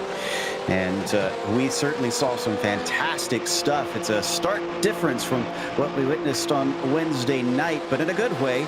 And before we get to the racing, we, of course, have a championship for the pros as well. Not quite as close, but still relatively close. Rafael Amorim just about 14 points up from Leif Peterson. And then it's another 8 down to Justin Sang. Then you get a bit of a gap. Mercedes and Pies, and a nice little battle with Huth and Brown, who are both tied there in 6th and 7th. So all kind of fighting for that 4th position. And then from there on down, you get a few little jumps to Schum, Kostanek, and of course Dyer rounding out your top 10. Wow. Well, DJ, we were all kind of a little bit taken aback at how things went on Wednesday night, and then things get flipped around once again. That was a stunner for the club class that we just witnessed. Yeah, it really was, with an absolute runaway up at the top, but the rest of the field super close to one another and some great battles across the board. Able to see some good passing going on, not only into that 3-4 complex that we always talk about, but really all over the track. So, Joe, I've got to imagine with these pro drivers, we may see some more insanity out here in the best possible way. Absolutely. The margins are going to get tinier. And what will that do for the racing? I have to imagine it's going to get a little bit more aggressive because of that. And I'm excited to see. In the meantime, Taylor, after what we witnessed there, have any talking points in regards to the pros coming into this one? Anybody you got your eye on particularly? Well, one driver I'm going to be keeping an eye on is a driver who does pretty good at Roval configuration. He is a former series champion of the PCA, none other than Mr. Consistency himself, Leif Peterson, who's starting in 3rd position here tonight during the qualifying we'll talk about later on. But he has always been one of those drivers when it comes to those road course configurations to where he's able to plan it out just right to utilize the right strategies to take home the win at this kind of configuration. So keep an eye on him. He's going to be one to watch, and I have a feeling that 913 is going to be number 1 here tonight. Well, before we find out who's number 1, we want to bring you our sponsor, which is, of course, none other than Porsche. Porsche is more than a sports car. It's a way of life for all of us, and we appreciate their support of PCA Sim Racing as the Pro Class sponsor. With a recent sub-7-minute lap at the Nurburgring in the GT3 and the arrival of the all-new 992 GT3 Cup car to the U.S., Porsche's dedication to motorsports is stronger than ever. Find more about Porsche at Porsche.com. Now, for today's grid, it is Rafael Amorim who is going to start from the pole, which bodes well for his championship hunt. Kostanek will start next to him. As Leif Peterson is not giving up on things, he'll be 2nd in the points, but 3rd on the grid. Dave Craig will be P4 as Jacob Schum is 5th, and it's Justin Sang who's outside. Robert Rose starts 7th, Chris Pies starts 8th, and Rick Reinsberg P9. Rodney Campbell rounds out your top 10 today. Starting off at 11th will be Joe Sinclair, followed by Jean-Paul Langlois, with Charles Yao and Jonathan Waltman behind him. Joe Stiefel will be in 15th, followed by Stephen Chen, with James Tack and Dewey Kang in 18th. Julian Velez will be 19th, and Christian Rava will round out your top 20, with Alberto Fonseca, Gabriel Albano, and Liam Lucidus rounding out the field. Liam, the only one that didn't set a time in qualifying here today. But we saw last time a very fast driver in Glenn Dennis managed to run through the fields up to nearly a top 10 as we see our onboards real quick. Someone looking like they're in a horror film there in the bottom right, unfortunately. That was Jacob Schum, who's maybe needs to work on the lighting potentially there as we come to Barney, who hopefully won't see a horror show out on the track, because Amorim now has control of the field. The pace car is in. The number 14 looking for the wave from Barney. And he's given it a bit of time this time. And someone checking up a little bit back there in third or fourth, and green flag is out. Amorim is on it, and he gets a good jump over Kostnak. Back there, that's Craig in the 996, who just backed it up a little bit. Hopefully that doesn't get him a penalty, because they are not allowed to try and game the start by getting a little bit of a run there. He's around the outside, coming through 1 and 2, down into turn 3. They start to fan out. Are we going to be safe into the chicane? Way up the inside, braking deep. Justin Sang finding an opening. That might get him up to third. Oh, no, it's contact. And who was that gets turned around? Peterson. Joe, that's Peterson. Oh. Leave Peterson to dead last and turns 3 and 4 in the first lap, unfortunately, with that contact. Amorim still leads with Kostnak in second, and Sang at least gets third with that one. We're going to take another look at it. Yeah, and that was Sang just on a big lunge up the inside. He also tried to get a little bit of a jump at the start a little bit. There you see he's good alongside there. He was good in through 3, Joe. He just left the braking for a little bit late coming into 4, and that spun Peterson around. Peterson's able to keep going, but he is at the very back of the field now in 23rd. We're getting reports from the stewards that was net code, so I'm not sure if that will get a penalty. Just real unfortunate for Leaf in that 913 as he finds himself with a big hill to climb. We're going to check out from the onboard with Chris Pies here, who's chasing. Oh, and Sang spins. Now Sang spins around. If you believe in karma, Justin has just suffered from it as he finds himself facing the wrong way. And Justin doesn't look like he's in all that much of a hurry to get going. Looks incredibly calm with that, and he gets back on track. Now he's behind Peterson in last. Yeah, and he just carried a little bit too much speed there through 18 and 19, and that's what caused the car to slip back around on him. The rear tires just refusing to grip there. You can see it. Very lucky he didn't get collected. Amorim just spun. Our leader just spun. Amorim is around in turns 3 and 4. What is happening? Are these cold tires? It's a relatively cold track out there right now, but my goodness, this is some ridiculous stuff. Well, it looks like from Amorim, what happened was he just clobbered over the curbs on the inside of 4. We watch this replay right now as it comes around. You can see right here, too much, tries to get the power on the car. The rear tires spin, and around he goes. And I think that was Kostnak in the 190 who had a very close moment. He inherits the lead. This is his view.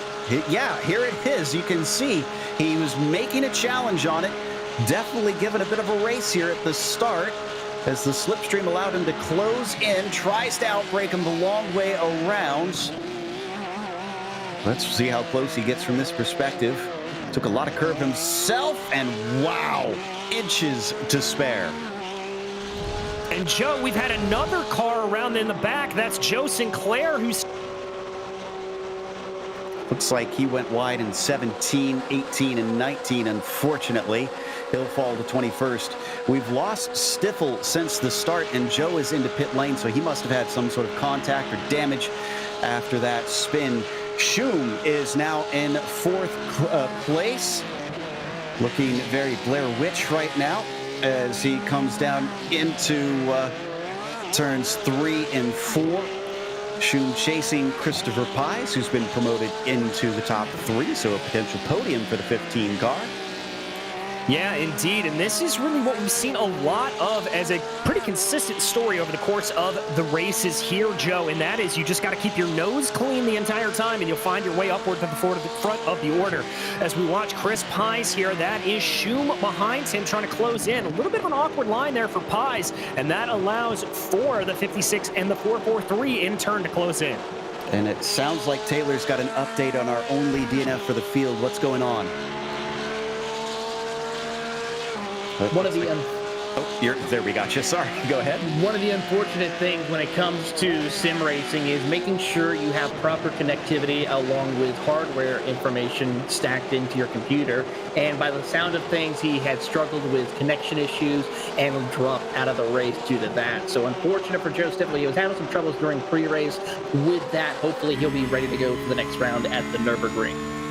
Ooh, Rutsitas who has already charged his way up from 23rd into 10th. He needs this right now. He's 4th in the points coming into this race, and he could have a good climb up the order here, and so does Pies. Pies, I was just about to mention, is the other one that's looking very good. He just took 2nd place away from Schum. He's got a bit of a challenge behind. And Schum fighting with Craig. They're somehow going to make it out of turns 3 and 4. So yes, top 3 in the points. In fact, top 4 really having a horrible start to today's race. Amber and Peterson, Sang and Rutsitis all have had basically something go against them here at the start of the race.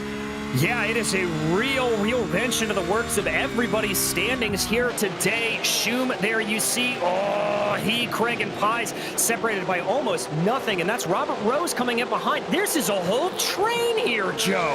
An absolute hornet's nest. It goes all the way back to Tack there in 12th place in the 7-2-1, and it goes up to 2nd in Christopher Pies. Down into the turn of 13. And we got a little bit of a pass in the middle of that pack. Rutsitis, Leno, and Waltman swapping positions. Yeah, swapping around there. Rutsitis now up plus 15 on the start of the field. A great run there from Liam. His best lap at 34.4. Let's see what this one is coming by as he crosses the line, because I'd like to compare that to our leaders. 33.9 that time. Kostnak up at the front, running a 33.4. But that is with having to do a lot of overtaking as we once again check out Schum. Pies and he are going to have to try and sort it out again down to the braking of turn 3. Schum to the inside, given space. Just enough space at the apex, and Schum has to back out of it. And that's going to allow for a little bit of a look here from David Craig behind. Maybe he's thinking about it. He's certainly thinking about it. Everybody lining up here very close as they come around now 5 and 6. Working their way around, cutting back. Everybody's going to stay in line there. Looks like a little action in the back there, though. Whew, my goodness, we are still less than 10 minutes into this race, and we've had some serious developments. Side by side through 7 and 8, and somehow they come out the other end with Waltman and Leno going almost 3 wide. I think that was Tack in there too. I think it was, Joe. We thought this race was going to be a little bit more calm, maybe a little bit more put together. We were wrong. Absolute insanity out here as we ride on board again with Jacob Schum as he tries to close in on that 2nd place position of Chris Pies while holding off the whole squadron of cars behind him. Yeah, I thought it'd be more of a pressure cooker. Drivers having trouble trying to make the passes and being stuck in a line close together with a slipstream. Instead, it has been a melee of overtakes, and look at this. That is Yao heading up the hill as Waltman gets underneath him. And I think there may have been a slowdown penalty up front for Robert Rose. He ducked up to the high line there. We saw that a couple of times in the last race. Gosh, side-by-side action all the way through this field, Joe. Schum not close enough this time. He is going to sit behind Christopher Pies into turn 3. But the slipstream continues to bring friends to them. Craig, Campbell, and Rose are all about 2 seconds back total. Indeed they are. You can see there looking out the rear mirror, the rear wing of Chris Pies' car. Just that absolute train coming up behind. Everybody trying to get an advantage the best that they can. Pies keeping his eyes on the prize here today in that 15 and having a lot of pressure on him. Where is Kostnak actually in the points? I need to double check that. 9th coming in. So he's another one that should make a little bit of a leap after today. And what happened to Amarim as well? Remember, he's got to try and climb back through the field. Well, he's only in 16th right now. Has not quite made the passes that Rutsitis has. No, he has not, and Leif Peterson is 2 places ahead of him, so that will be a little bit of a point spread there. I really got to think that Raphael has got to get the move on here. So this may be a little bit interesting as we see the battle starting to shape up there between the 2 of them. Indeed, and Rodney Campbell now up on the very high side. Did he get a slowdown as well, potentially? There goes Rose. We're hearing he's lifting, so he is indeed another slowdown victim. Oh, and Jacob Schum down to the bottom, all the way to the bottom. They are allowed to race down there, we're hearing from the stewards. So he's going to have the inside line down at a 3 and 4. And this time he's got it done as Pies has no response. And that's the second time we've seen him make that move here, Joe, that dive down onto the apron. It is a very, very gutsy move, and it's not always intended to pay out, but it did there for Schum. So good job, but I don't think Chris Pies is going to go quietly on this one. No, he certainly wants this. He knows this is a great chance in the championship, starting from 5th in there. Oh, but he has to play defense as Dave is now trying to see if he can get his nose in. Can't make the pass down into turn 10, but he certainly made Chris look in the mirror. Yes, he certainly did, and sometimes that's just half of the battle, trying to get that driver in front of you in their head, take up space, and make them look in their rearview mirrors. This is one of the best races we've seen all series for these drivers. We jump back now to Routsitis, who's all the way up into 9th position. And he's still looking at another one potentially, as that's Reinsberg in front of him. He's going to try and go around the outside. Hits a lot of the banking, unfortunately, as the car bounces. But he's now back into the tow. Yeah, and we haven't really talked about that.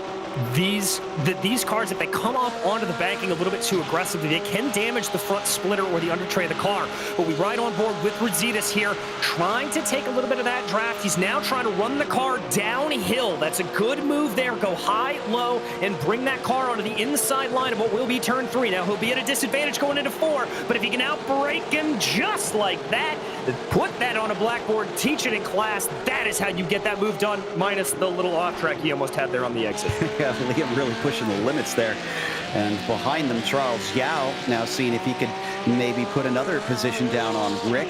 We're watching Charles as he's using VR today. Thought I saw a little glance in the mirror as he has to watch out behind him. That's Leno giving chase. Down into turn 10, nobody making a move. So looks like they're going to hold steady in this train of 5 with Routsitis at the front of it. All right, so maybe a minute here for us to breathe. We jump back to Rafael Amorim in 15th. He's trying to get a move done here on Julian Velez, going down into 13. That's a hard place to get a move done. I think that's just kind of trying to put a little bit of pressure there as they get around. And there again, we see those cones, the tragic bystander to good racing here today. In the meantime, it sounds like Taylor's got a story on Waltman. What's up? Yeah, Jonathan Waltman has gained 7 spots here for the race so far tonight, but one of the things that he has that's a big accomplishment for him in the PCA is he is a rookie class winner back in 2019, and one of his favorite activities that he likes to do outside of PCA Sim Racing is he is a professional triathlete. So we have a wide mixed variety of different types of athletes competing in the PCA. Of course, we know of Chris Ramirez, who is a longtime professional race car driver, and then, of course, now a triathlete. We have trouble, though, with Liam Routsitis. Oh, while that progress goes away, and he falls back down to 16th. That was a good opportunity in his hands. He was making such great progress. And did he get help, or was this all on his own? We're going to watch down into 3. Not seeing anybody close to him right now. And the curb again. That's what we talked about earlier on, Joe. It can happen in 2 ways here. Either you can catch that outside curb and put the gas down on as you're going through it, or you bump this inside curb a little bit too much, and that upsets the balance of the car. And as you're applying the throttle, you only have 2 tires on the ground and really only one of them delivering pressure. And, well, that's just basic physics that when that happens, it's going to spin. Yeah, well, he winds up 17th right now. As you can see, he is trying to give chase on Rava in front of him. James Tack might have a good chance on Leno currently. We're up full with Craig, though, who's chasing on Pies. Looks like Chris maybe has fallen away a little bit. And look at Tack looking up on the high side as, Leno getting underneath Yao. Yao doesn't defend. He might lose the second position. Here comes James going up the middle as we go 3 wide down into turn 3. And they're going to sort it out back to single file. James gets 10th. Leno into 9th. Oh, but Leno is slow off the turn. Leno slow off the turn, and that's going to allow for a side-by-side here with him. And yeah, what's this going to be? How are they not making contact? I think they did make contact. That was Leno getting into the side of Yao, but nobody spins. Oh, but I spoke too soon. Peterson getting shoved wide. Rude once again for him. Across the grass for James Tack. How did he keep control of that car? Let's hope he doesn't have a slowdown penalty. Down through turn 10, he does as he has to pull off to the side, and valuable spots slipping through his fingers. Oh, yeah, just an absolute heartbreak there in a couple of corners for these pro drivers. So tough out here. You can see just how difficult it is for everybody. Back onto the oval once again, and Taylor, I hope you got some better news for me for James Tack. Well, James Tack is by far a long-time sim racer. He started sim racing and racing games since 1987 and has been a part of the PCA Sim Racing Series since Season 1. A long-time competitor. He knows what it takes to put on a great show with the PCA. And, of course, one of the things we talk about, he drives that 721 because all the fast guys have 3-digit numbers when he was racing back in the day, especially motocross back in high school. And of course, he also thought it looked cool and it stuck. All right, and by the way, that car you saw going up the high side, that was Amarim with a slowdown penalty, fell back down to 15th. Oh, and a little bit wide there. Who is that? That's Tack once again.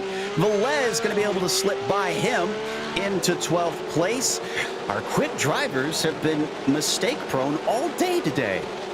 Indeed, they have. Ooh, but Patak looking like a little bit of a fight back there out of turn 6. No, he's going to fall back into line there behind Julian Velez. You can maybe get a move done if you're super aggressive here, coming into 9 and 10. Looks around the outside, tries to go for it. Nothing going to happen there, but Stephen Chen now looking aggressive. Whoa, how did he do that? Over under. Sneaky stuff from James, and that'll get him back into 12th. In fact, Velez looks a little bit uncertain. He slips up, so that allows Stephen Chen to now take 13th as well. Well, it just goes to show you there, Joe. You make one. Yeah, one little mistake opens the door. Here's the replay. And he set him up beautifully for this, DJ. Just kind of got him to do what he wanted, and then took the corner exit, and that's all he needed. Yeah, exactly. Just backed it up a little bit there, got him to run wide, took the later apex and put the power down. That is textbook from James Tack. Just shows you what you can do if you are thinking about 3 corners ahead in motorsports. Riding with P4, but just behind him is a big battle between Campbell and Waltman. And Waltman getting all onto the bumper of Campbell as they work their way through 5 and 6, just putting immense pressure on the Lego machine. Indeed, trying to get a little bit of a run here as they make that left-right flick of 7 and 8. Let's see if he's got the same kind of maneuvers that we saw. He's thinking about it going on a later apex there, but that Lego machine up ahead, able to slow down at the apex a little bit more. That's how you want to think about that. When we jump back here, Liam Luzidas in a 5-car battle? This is that same fight we've been following, Joe. He's got to be wondering, how in the world am I behind the pole sitter right now in the middle of the pack? That's Amarim in front of him, and Velez as well. 4th in line is Sang behind them. Bizarre to see this many front runners down here fighting just inside the top 20 of this only 23 starter race. This is Sang's view. Doesn't look all that happy with himself right now. No, looks a little bit disappointed with what he was able to do. I can also report that Rodney Campbell looks like he picked up a Oh, yeah, and he's going to drop behind Waltman. So the Lego car going to have to build a better race than that. And we watch the 17th place car pull the slipstream. And let's see Stephen Chen in front of them as well, starting to be reeled in. Yeah, Chen trying to close in on the back there the best that he can. Ooh, a little bit of side-by-side there in the back potentially, but we ride on board now with Chris Pies. Jacob Schum just tantalizingly close ahead of him. Yeah, he's eyeing that second place quite a bit, and he's only got 7/10 to make up to get to it. They've dropped back from Kosnak, and we haven't really talked about today. It's very similar to what we witnessed before. It's 7 seconds ahead to our overall leader. And there we see the battle on screen between both Pies and Schum. Schum on the right-hand side, Pies on the left. Yeah, and there they work their way around. And remember, these two can't get in too fierce of a battle. David Craig and Robert Rose are only about a second behind them respectively, so very, very close. Back onto the front stretch once again past the cones. I saw we had the cone counter before. I'm curious what it's up to at this point. There we are at 24 left to go. 24 minutes left on the clock. Ooh, and Velez apologizing about something. Do we have an incident there? I'm not sure. I'm checking. Oh, a little bit of contact between Velez and Amorim, I think. Yeah, I heard disappear on me, so this is what we're talking about here. It's right there. Yeah. Yeah, just a little bit of a bump. Velez overshot it, and that just kind of opened the door. Unfortunately, as we come back live, it's all erupting once again. That's Tack. Slow for some reason. I'm not sure why. Out of turns 3 and 4. Sang gets inside of him. Chen gets run wide. Amorim says thank you very much. And the battle continues side by side. Tack with Sang seeing him fly off into the distance. Indeed he is, but they are still just in a single file line here with Sang leading the way. Looking to the inside, there is Amorim trying to poke his nose. He's trying to have a move down at the beginning of turn 9, but that's not going to work out for him. They all have to stay back in single file line. There you can see, Joe, we are up to 474 cones. May they all rest in peace. And we're very close to the halfway mark. Can we hit 1,000? That's it. Here we go. A challenge for the drivers. If any of you are listening, can we get 1,000 cones knocked to the side before this is over? And speaking of which, with the halfway mark, it's time to bring you the Midway Race Report, brought to you by Porsche. Porsche is more than a sports car. It's a way of life for all of us, and we appreciate their support of PCA Sim Racing as the Pro Class sponsor. With the recent sub-7-minute lap at the Nurburgring in the GT3 and the arrival of the all-new 992 GT3 Cup car to the U.S., Porsche's dedication to motorsports is stronger than ever. Find more about Porsche at Porsche.com. Taylor? Well, currently it is Derwin Kozanek who has taken a hold of the race lead after starting in second in that beautiful Greg Moore-based livery paint scheme as he's working his way through. Wild Rose region driver looking to see if he can capitalize on the points leader's mistakes to gain a few, as there goes a cone, so we'll add a cone to the cone counter right there. Jacob Schum from the Carolinas region just holding on to that steering wheel with the VR headset and his blue and green Porsche as he works his way down through the infield section as he's about 7 seconds back from your race leader. Googly Eyes Christopher Pies from the Lone Star region trying to get himself focused in to try to maintain a podium finish or maybe even a win. He's about 0.8 of a second back from Jacob Schum now as he enters onto the oval section of the course. Sitting in the 4th position in the 996 from the Keystone region, Dave Craig right now works his way across the line.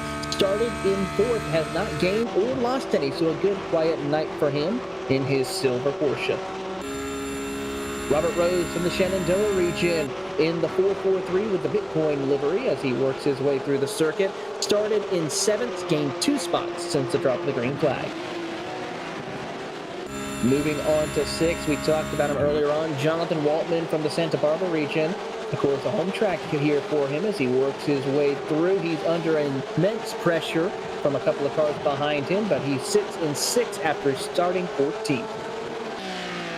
Behind him in 7th position is Rodney Campbell sawing at the wheel as he works his way through. Has a nice little setup for him. Looks very comfortable, the Wild Rose Region's driver in that Lego Porsche really want to make me now go buy the Lego Technic Porsche. Those things are absolutely phenomenal. In 8th position, right behind him, is Rick Reisenberg in the number 3 from the Diablo region, having a good night. Rick, of course, started in the 9th position, has gained 1 spot since the drop of the green flag. P9 goes to Leif Peterson. He had a major incident on the opening laps, fell all the way back to 23rd, but now he sits inside the top 10. The Gulf livery driver is now trying to see if he can get some much-needed points towards the end of this race. Rounding out your top 10, another driver who had trouble early on is Liam Razitsas from the Upper Canada region in the 05, and that blue Porsche quickly making his left-right, hits a couple of cones, they'll go flying through the air, and continues on his way up onto the oval section. We move on to Justin Sang from the Golden Gate region under immense pressure right there in the red Sim Design Porsche.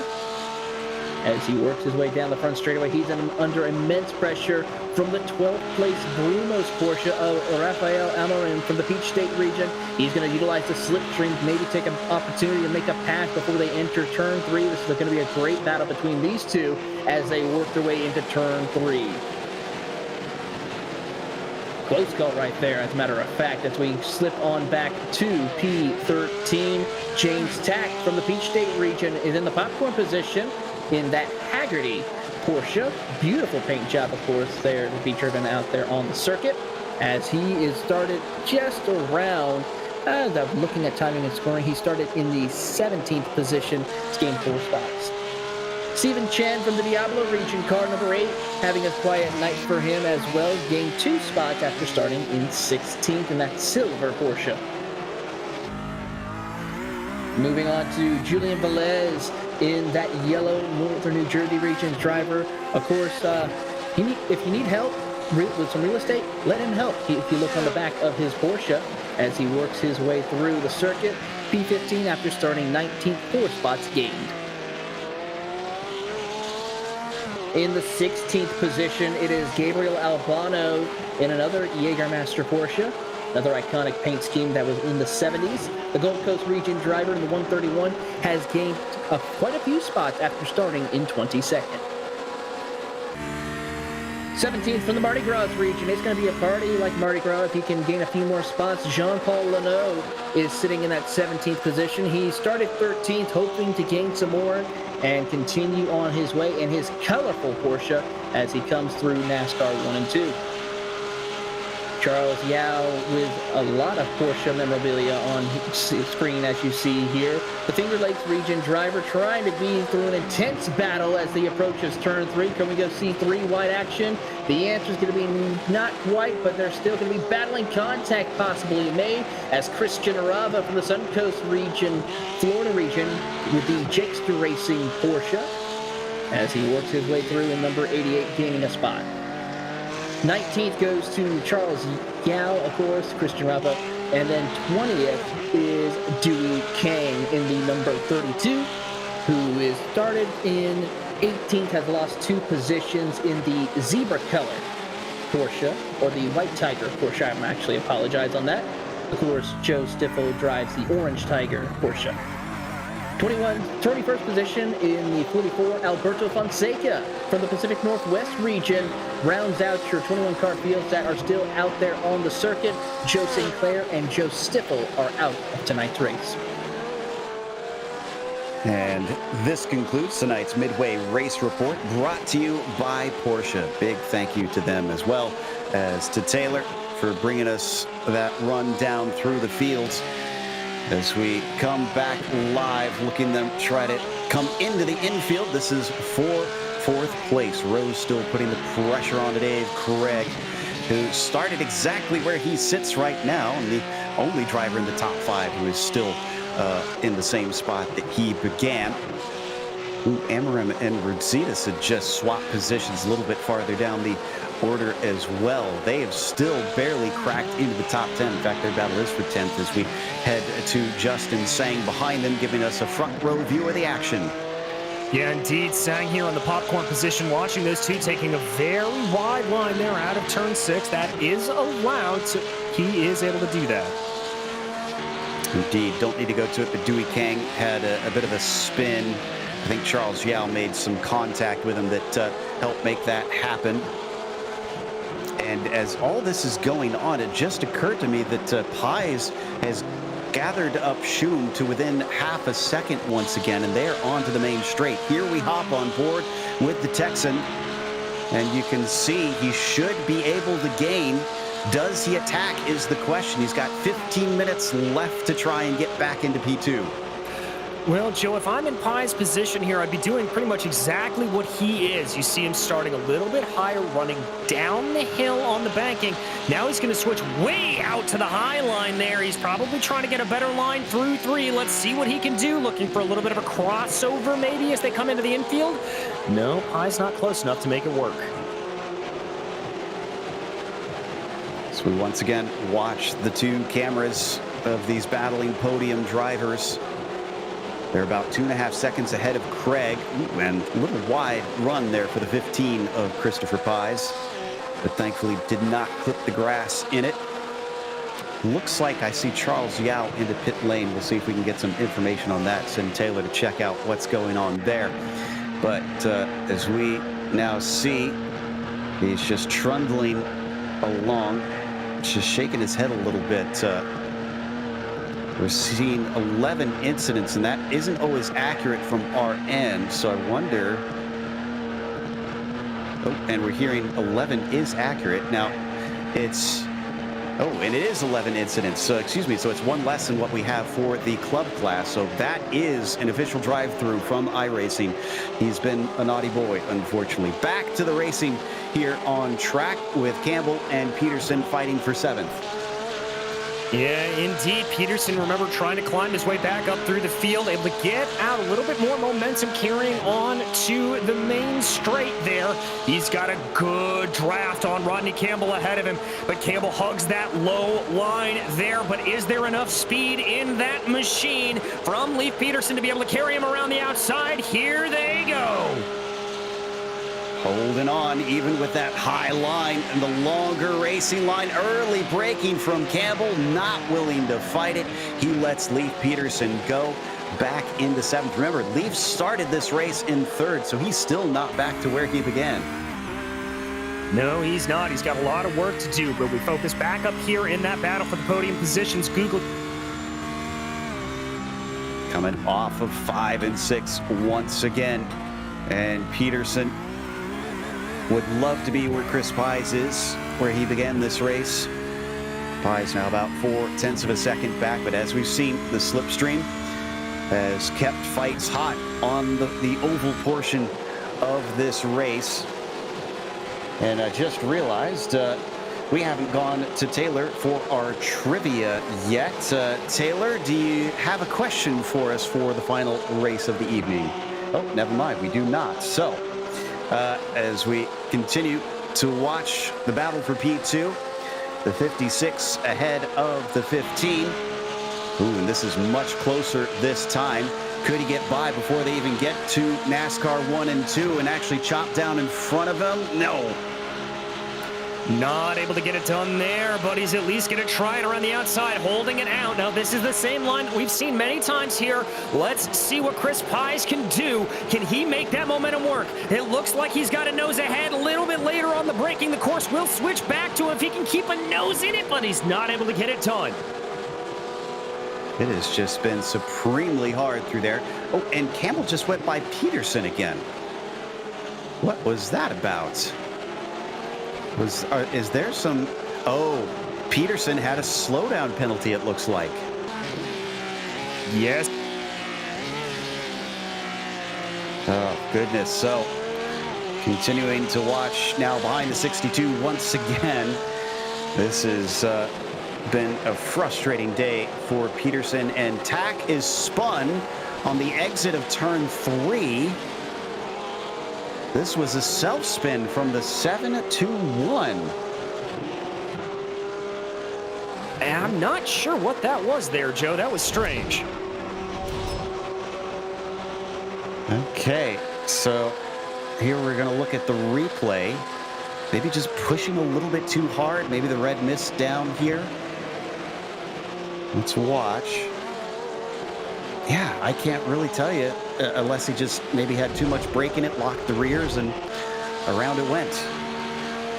That could be the answer. Very, very strange incident, but we've seen a lot of strange incidents out here. But we check back with Chris Pies right now as he's trying another run on Jacob Schum. We've watched this a lot today, but we've also seen that Schum knows how to defend down to the inside of turn 3. Pies actually tries to hang tough this time. He's going to have the inside, but look at how much that curve just bounces the car around, and he can't get the power down. Not able to get it. Not able to keep it going there around the outside. Certainly just seems to struggle to be able to try and really find the grip as we watch from Rodney Campbell. And it sounds like we have flipped the script. We do have some trivia here today. Taylor, what have you got? Well, this one is probably a little bit more towards this era of Porsche racing when it comes to celebrities. We're looking for the current celebrity. He's racing in the European Le Mans Series. He's racing in a Porsche. Who is this driver that we're looking for? All right, so enter your answer into the text chat.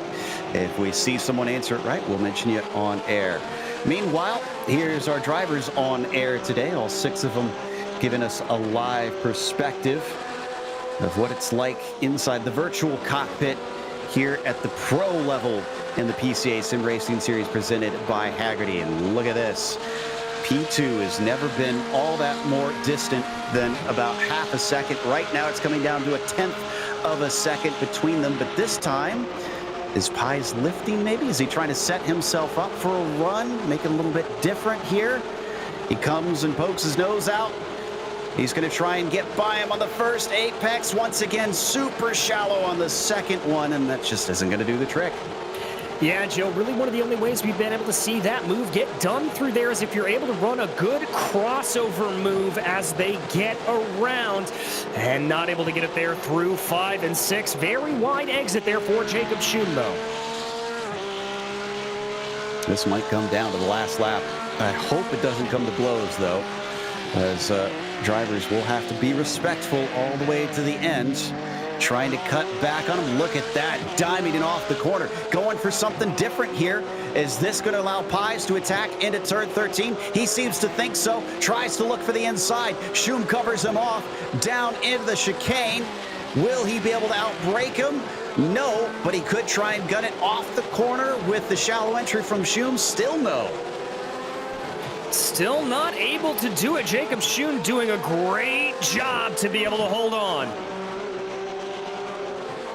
Out of the final corner, it falls back to about 5/10 of a second, and already we got a quick one. Taylor, who won? Well, there's a couple of drivers. One of them actually finished on the podium in the previous race, Ian Simon. Michael Fassbender currently races in the European Le Mans Series in a Porsche. Of course, Michael Fassbender is mostly known for a lot of great, wonderful movies, including the X-Men trilogies. And, of course, Nikki Chan as well also got the answer, so we'll give a shout-out to Nikki. Once again, side by side down into turn 3, and Schum just continuing to cover every single lap. And I have a feeling that as long as it keeps being as successful as it is, we're going to see him just send it down into that line. Yeah, I think that's what he's just going to keep trying to do here and keep trying to get that up the best way that he can. But I've got to say, Schum just doing a much better job to hold that line. All right, out of turn 10 once again. This has been one of our best battles on the track. It's why we've been given so much screen time to the 56 and the 15. Chris up from 8th to 3rd. Still going to be a good day regardless.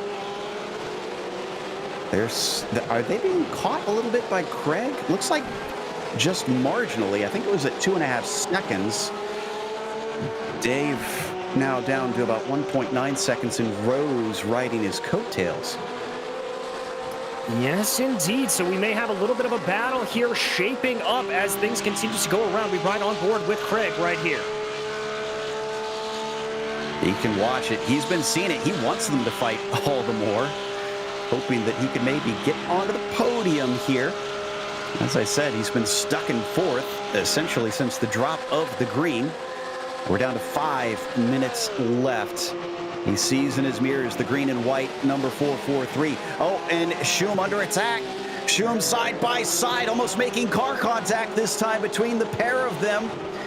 He's going to be able to retain a bit of an overlap up into turn 5, trying to go the long way around. Could he cut underneath and get a better acceleration off of that corner? He wants it badly, but it's not there. Oh, Pye's really trying to fight for it. He's now looking to try to push around the outside here through that flick. It's not going to happen for him. Can he maybe set him up coming through 9 and 10, taking that outside line again, but Schum able to cover him off. Oof, and that helped even more now because it's down to 9/10 of a second. Craig can see that gap coming down. We could have a 4-way battle to decide the rest of the podium. It may have been another runaway in both races for the lead. But what a battle to decide second, third, fourth, and fifth. Absolutely incredible to watch here, Joe. Yeah, Pye's has got to be very, very careful as they come up and around. I've got to think that he is checking that back as much as he can. If he keeps this fight and keeps trying to send those passes down into 3 and 4, he is going to be a sitting duck for Craig and Rose within a couple of laps. So with that gap now down to 0.8 of a second, the slipstream giving off a bit of its effect. We jump back to Reinsberg as well, chasing Rodney Campbell, looking up to the high side, up through the banking. I love the look of what these road cars feel like around the banking and over the bumps here. Big defense from Campbell, though, into the corner.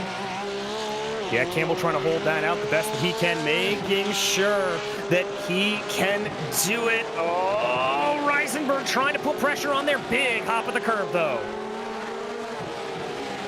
Unfortunately, not there. Velez and Albano also having a little bit of a battle into the corner. Looks like Albano, well, I thought he was going to catch that one. He just had a slide.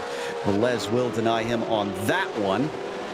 And the orange 131 going to have to try and come back at it later. Christopher Pye's in the 15. Oh, and there's the mistake he's been waiting for, and he'll slip through. Schum falls down to 5th. Pye's finally gets 2nd place. That, Joe, was a kerfluffle. It was indeed. And Schum, after such a stunning defense and performance, finds himself dropping 3 spots in a heartbeat. It was indeed. We watched this replay just a little hot into the corner there, Joe. It's just heartbreaking for Jacob Schum as he comes on in, too much speed. The car already starting to lose it. He catches the curbs. Very, very lucky there for Craig and Rose that they weren't collected. Okay, we are coming down to the white flag next time by. Here's Robert Rose now, still chasing Craig through 5 and 6 and watching the onboard of how close it was for him. Yeah, still, that'll get him into 4th, and he has his sights on a potential podium, but he's only got a lap and a half to try and do it. He's going to try it, but it's going to be very, very close. He's only really going to have a couple of more corners that he can feasibly get a shot to be able to pull that off. This is going to be close. This is going to be a tight finish all the way down. Oof, look at how tight they are to one another right now. Rose within just about a 10th coming into the chicane. White flag being held for Kostanek as he crosses the start-finish line. Pye is going to follow him, but at a distant 10 seconds. And then there's this group with Craig chased by Rose and Schum, who is hoping to try and make up for that mistake. He came into this championship, into this event at 8th in the championship. Was probably thinking I could be up into the top 5 after today. Rose, though, here we go. Round the outside, Craig defends. Can he do the same thing that we saw from Schum from many a lap down into turn 3? Yes, he can. But look at that from behind from Schum. He was able to get the better line through the corner and now starts to put pressure on to Robert Rose. They go almost side by side, and that's more momentum around the outside of 5 and 6 there for Schum. He's not able to fully carry it, but he's going to keep fighting back. Whew. So Rose loses the spot. Schum at least back up into 4th. And now he sees Dave Craig in front of him. Does he have anything in these last few corners? I'm not sure, because it's going to be tough. Meanwhile, Kostanak, what a flawless race from the 190. He is going to take it around and out of 17, 18, and 19 to take the victory. An event for the PCA Sim Racing Series presented by Hagerty. Indeed, crossing over the line in well-deserved fashion. Oh, as there goes Kostanak, and it looked like Schum trying to make that move to get that podium. He's going to try to make it, but it's not going to be enough. Craig will hold out and cross the line to take that podium position. Wow, all the way to the end. Reinsberg just behind Campbell for 8th and 9th, and we have a battle for 13th. Velez, Albano, Villeneuve, all split by roughly a second. Out of the final turn, I think Julian is going to be far enough up. Yes, indeed. Oh, but a slowdown for Albano and a slowdown for Julian. Villeneuve gets them both up into 13th, right to the line. And Velez just barely ahead. Laughter over the radio between them, watching that all unfold, as that is amongst our last on the lead lap, which means we have our results. So let's go through. Kostanak finishing with the win ahead of Pies by 10 seconds as Craig rounds out the podium in 3rd. It was Jacob Schum who just gave it away from a mistake of his own doing, unfortunately, for 4th as he passed Robert Rose on the last lap at least. Rose with a top 5. Waltman up from 14th to 6th. Didn't really get to talk about that all that much, but a good game. Lee Peterson just couldn't come back high enough. He finished 7th with Rodney Campbell in 8th and Rick Reinsberg in 9th. Amarim, our pole sitter, only 10th today. Coming home in 11th was Justin Sang with Stephen Chen behind him and Jean-Paul Leno in 13th. You saw that crazy battle at the end there with Julian Velez and Gabriel Albano. James Tack coming home in 16th. Dewey Kang 17th. Alberto Fonseca behind him with Christian Robin 19th and Charles Yao in 20th, one lap down. And then from there, you have Routsitis, who finished 21st, and Sinclair and Steffel were the only two to DNF here in the Pro Series. It was a good one for this race, and it looks like we've got our 3rd place finisher ready to talk to us, Dave Craig. Dave, my goodness, that was fun to watch from our perspective, but you could see those two battling for 2nd and 3rd all race long. What was that like?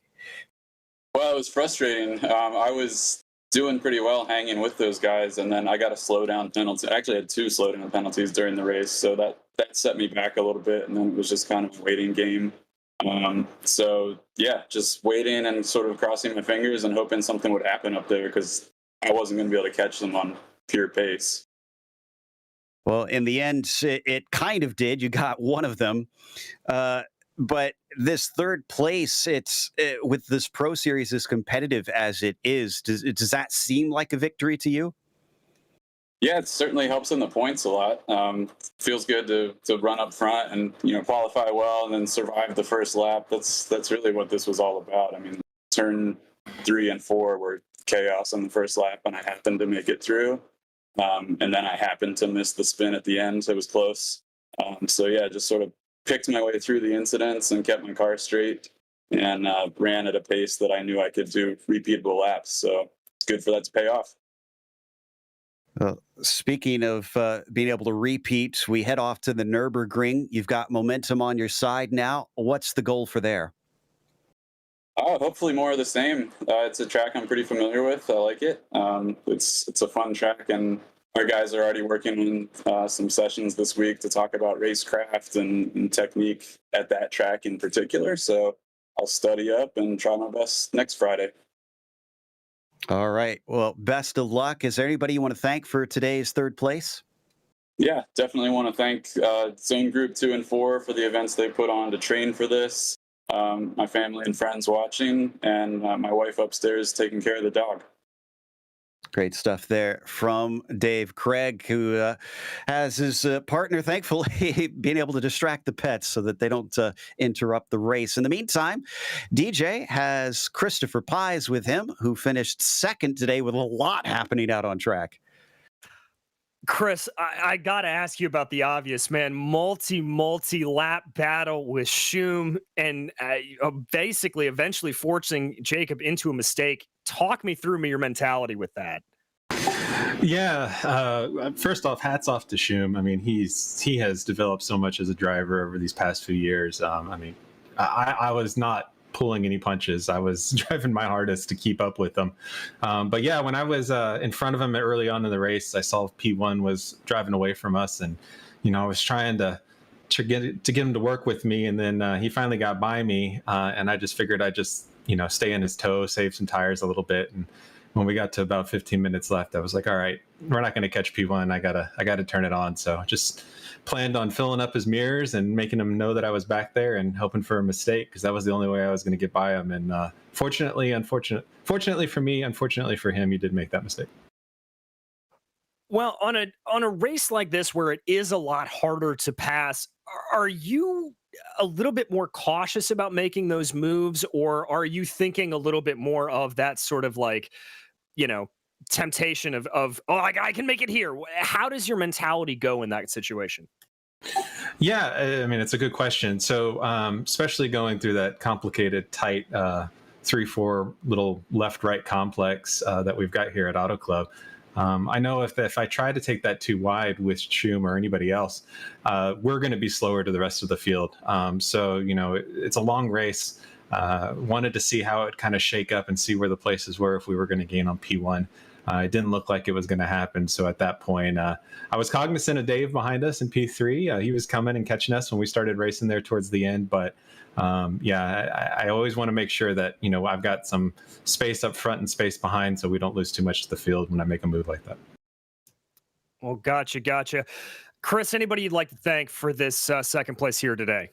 I want to thank you guys, Podium, especially you, DJ, for being with us since the beginning. You've done a fantastic job. All you broadcasters have done a phenomenal job. Thank you. You're getting the word out there. And then I'm going to give a big thanks to Doug Atkinson. He's been the spearhead of this whole PCA Sim Racing League since the beginning, and we wouldn't be here without him. So thank you, Doug. Hats off to you. Keep it up. We'll see you soon. All right, Chris, thanks. We won't hold you any longer. Go watch your Astros. It's the bottom of the 8th right now. And now I believe we have our winner here in the booth. Joe?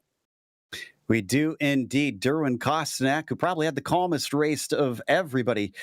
Derwin, you basically kind of took off, and then we didn't really see a whole lot of you on screen. Do you have anything to report from your race that we missed?